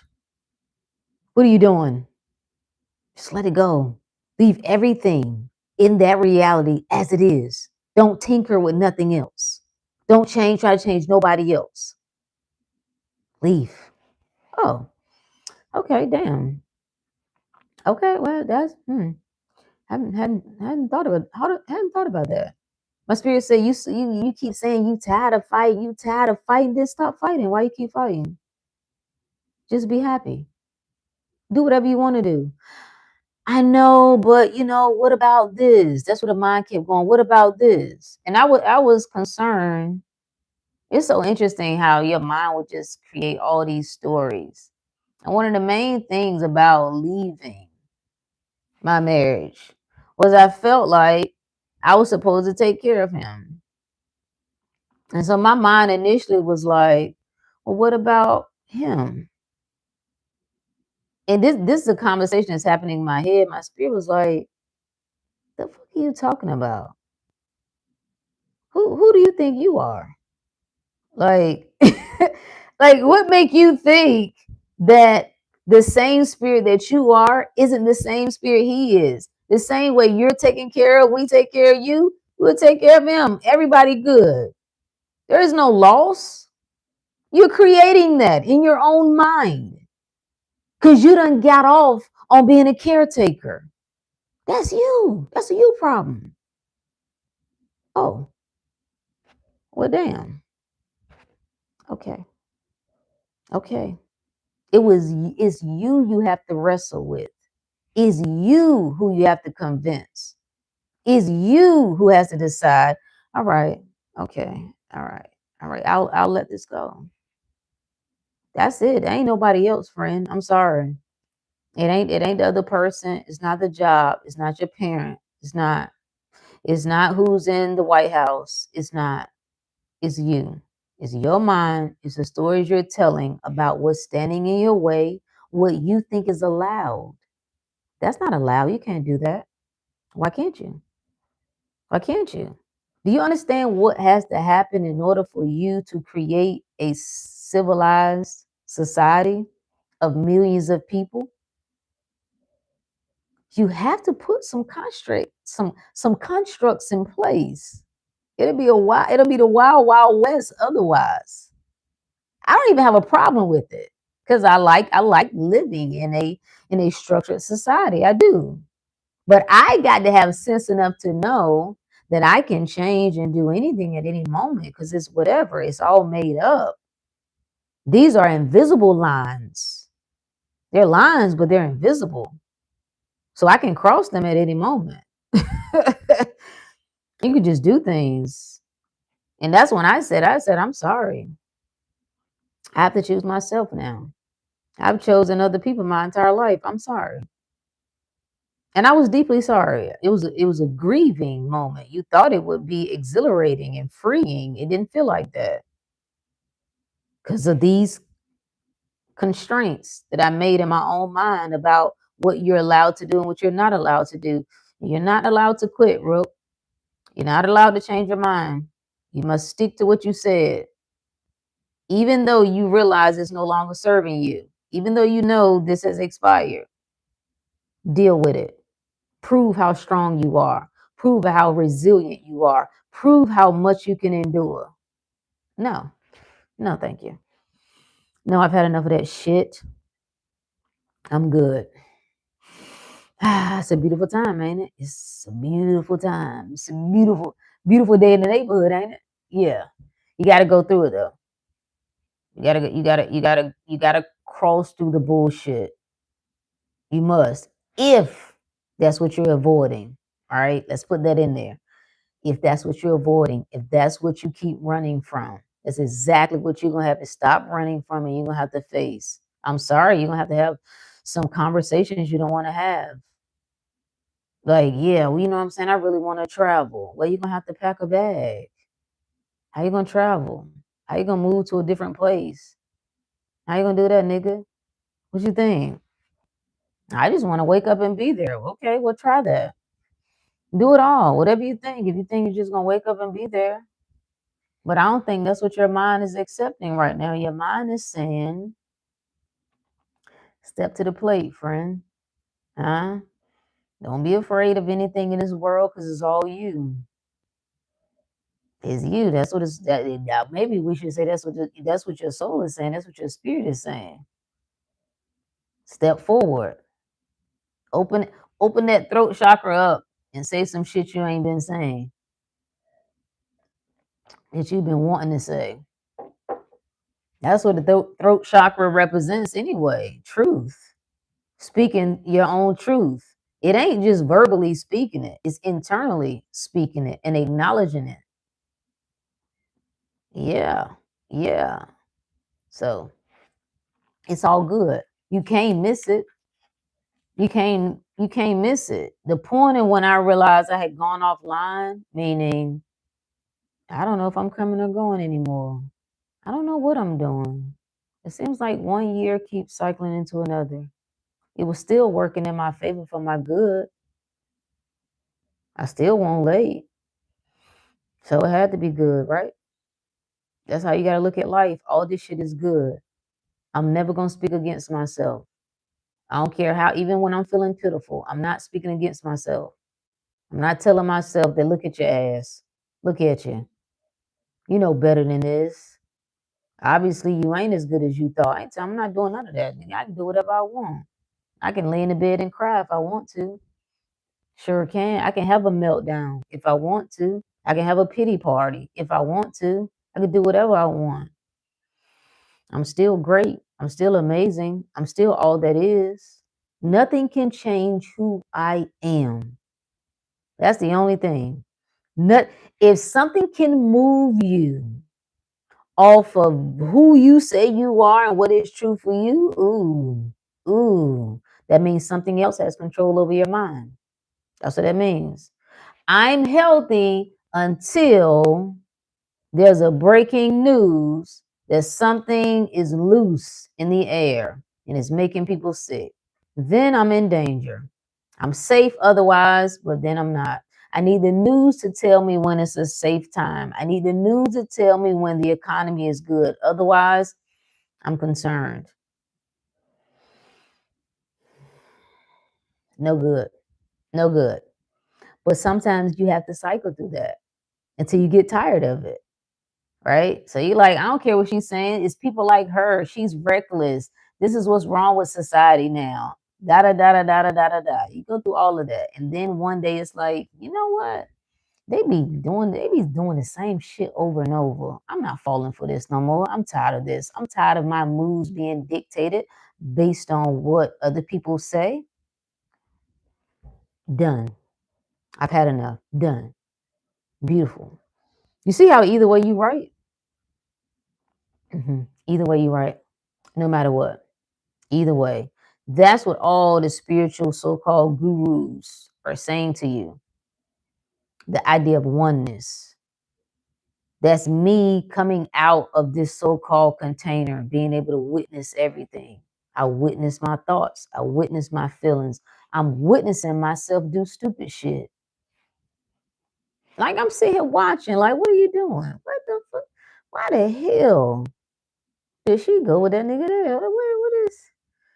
What is happening here? I'm not judging myself for it. I'm not judging myself. The moment that I can see it, I can make an active choice. I can choose different. Bam. Bam. That's the goal. Awareness. So I don't have to judge myself for something that I am watching myself do. This is an experience I'm having. You see the difference? I saw somebody made a post like, y'all Christians condemning people when that's God's job. You think God's job is to condemn you? Did we just read that verse last week? Was that on this? I can't remember where I said it. God said he sent his son not to condemn the world, but through the world, through his son, they might be saved. Who is God? Your own awareness. Your own awareness. The son is the new idea of the new possibility. So the moment that you become aware that you can live different in your life, you can have better health, you can have the love of your life, you can have the life of your dreams, you can do work that's meaningful to you. The point is not to condemn yourself by now judging what you've been doing up until this point. That's what that verse is saying. God didn't send his son to condemn. So I don't have to judge. Now that I'm aware of more, I don't condemn myself for the times when I wasn't aware. So God sent his son that through the son, I will be saved. How do I save myself? If the son is the new idea, the new possibility, I save myself by lifting my attention to that. All I got to do is become aware that I am that. The moment I become aware of being that, I am saved. That's salvation. You don't need nobody else for that. That's all you. Congratulations. Ain't that beautiful? That's a beautiful story. It makes the story even better, right? So you not beholden to somebody, like I ain't gotta worship nobody else, right? I ain't gotta go along with a story that don't quite make sense to me. No, my awareness did not send a new idea of a greater life to judge me for when I wasn't aware of a greater life. So I'm not judging myself for no old relationships, no old people I entertained. And which means nobody else can judge me for it. Because when you don't judge yourself, nobody will judge you for that. People think what you think. It's through that new idea that I come into alignment with. What does alignment mean? I just become aware of it. I become aware that that's the only truth for me now. And bam, I'm saved. I love that. That's beautiful. It's a beautiful, beautiful story. Hey, Justine. If I started judging myself, I'd be in real big trouble. Listen, listen, listen. It's easy, I think.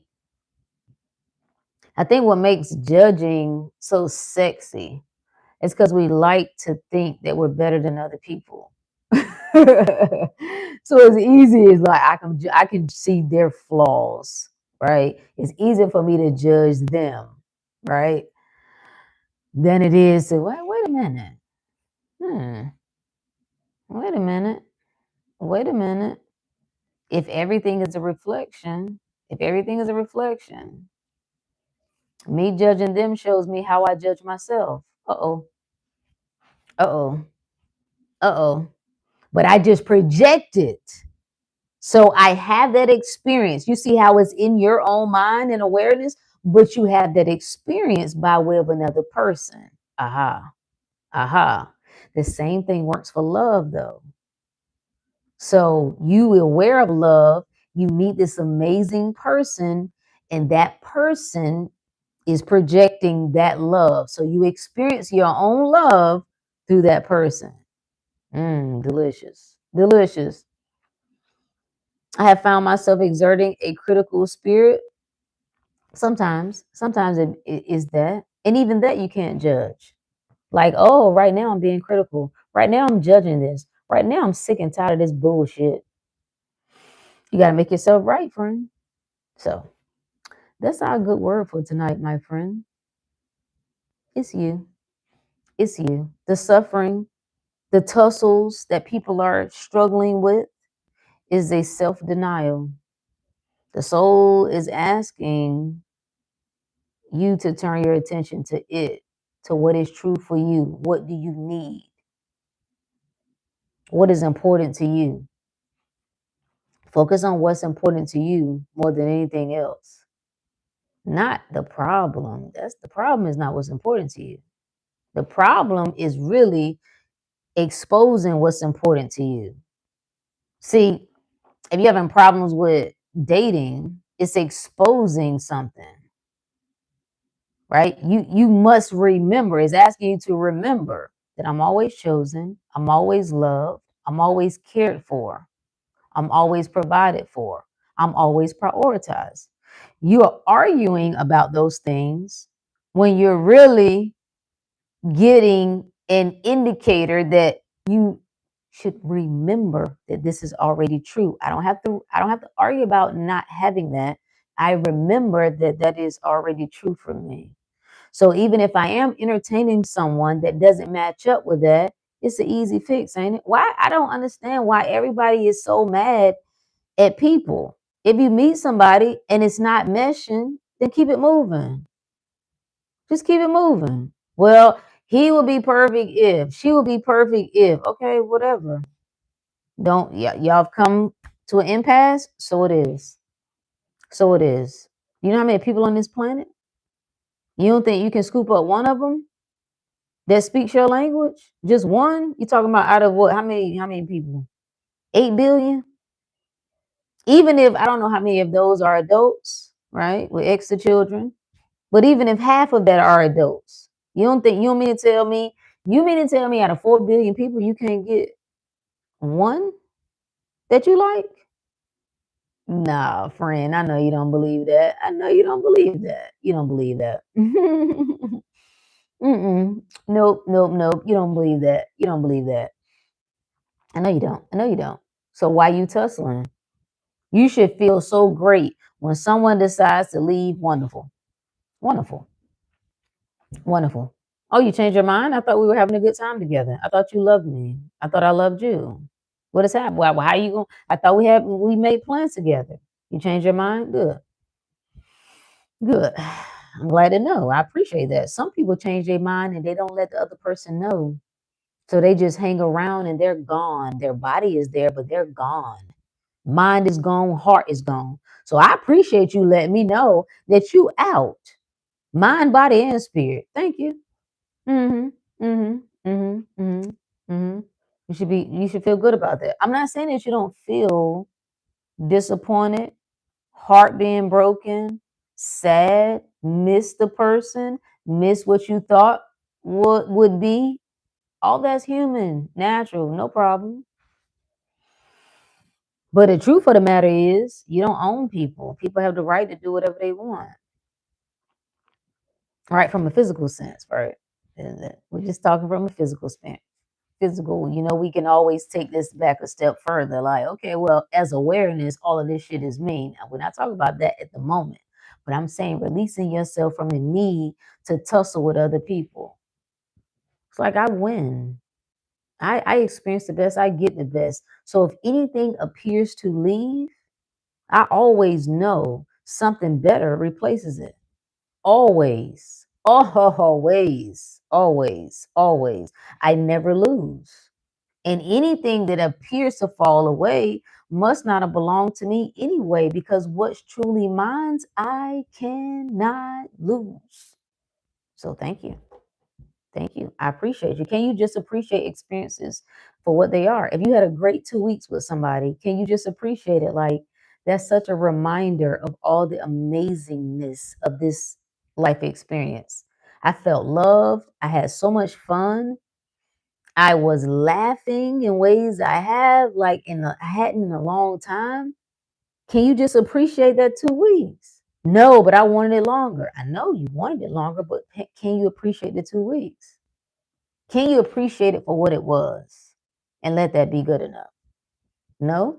Yes? I don't know. You have to ask yourself. Our tussles in life is by trying to fight against what is. I accept all of it. People come and go, I will always be loved. People come and go, I will always be taken care of. People come and go, I will always be prioritized. People come and go, I will always, always, always, always be good. You can't stop me from being good. Let people do whatever they want. Be the center. Let everything. If I be lifted up, I'll draw all men unto me. The work is you and your focus and your attention. If your mind is on the best for me. I get what I want. I never lose. I am the prize. Okay. You understand me? It's my reality. I'm not in their reality. They're in my reality. I draw all of it to me. So wherever I go, wherever I lift in mind, see, this goes both ways now. Whatever I lift in mind, I draw all men to me. What does men represent? Manifestation. So wherever my awareness is, wherever I put my attention on, the thoughts gonna follow, the feelings gonna follow, and them circumstances gonna follow. Yes, yes, yes. So it's all good. All right, y'all. I appreciate y'all hanging out this Friday night. I will leave it there. I'm Rook the Great, my friends. Yeah, yeah, I'm Rook the Great. Yeah, yeah. I'm the baddest motherfucker you never met. It's me. I know it's me. I get what I want. I don't care what nobody else is talking about. Ain't nobody gonna tell me how life gonna work for me. Right? I'm tapped in, turned on with me. I'm all of this. I'm all of this. I have no complaints about life. I'm getting what I want. What is there to complain about? I'm always in control. I'm the authority. When I speak, they listen. When I show up, they pay attention. I'm love. I am loved. I can never fall out of good grace with me. I was born in perfection. I will always be perfection. That's who I am. Who are you? That's the question to ask. Who are you? Get clear on who you are. Go bar for bar with yourself. Who are you at a drop of a dime? Who are you? Who are you? I'm not interested in what you do. I am sometimes interested in what you do, but I'm more interested in who you are. Tell me who you are. That's what turns me on. I want to know who you are. All of the doing in the physical world, it's okay. I like it. I am intrigued by all the fascinating things that interest you, but I want to know who you are at the heart level. How do you see yourself? What do you say about yourself and the world and reality that you live in? That's what get me going. Tell me how delicious you see yourself. How delicious you talk about yourself. Are you God of your reality? Are you all power? Are you the king? Are you the queen? Do you get what you want? Are you certain? Are you stuck? You stuck. What? What? You in a complicated situation? Never, never, never could be in a complicated situation. Never. You must be entertaining that for that to be true. So that's your task. Bar for bar with yourself. What do you say about you? Not what nobody else say. Don't start telling me what your mama. Well, I used to think well until my mama. We don't care about what your mama said. God bless her. She's on her own journey. She's had her own experiences. Things have happened to her that you'll never know about. She'll never tell. Some of them she might not even remember anymore. They're just deeply buried within her.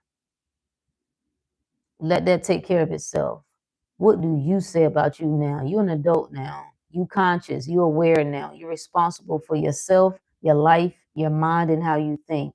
What do you say about you? What is it that you must have? Oh, taste and see that the Lord is good.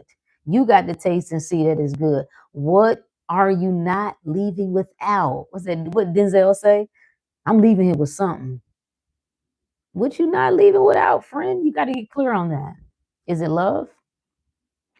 I know you never seen that example of it, but are you saying to yourself, I must know what it's like to feel love in its full capacity, to be in a healthy, loving, connected relationship? That's what I want. Is that what you want? I don't know. Is it health? Is it a body that continues to get better despite so-called time? Is that what you must know? Is that what you must experience? Is it money? Listen, is it the balling? Like, I need to know what it's like not to be check to check, stressed out about no money, worried about where the next thing gonna come from, anxious every time I go to the cash register. Is this damn card gonna go through or not? Is that what you need to taste and see? How abundant you are?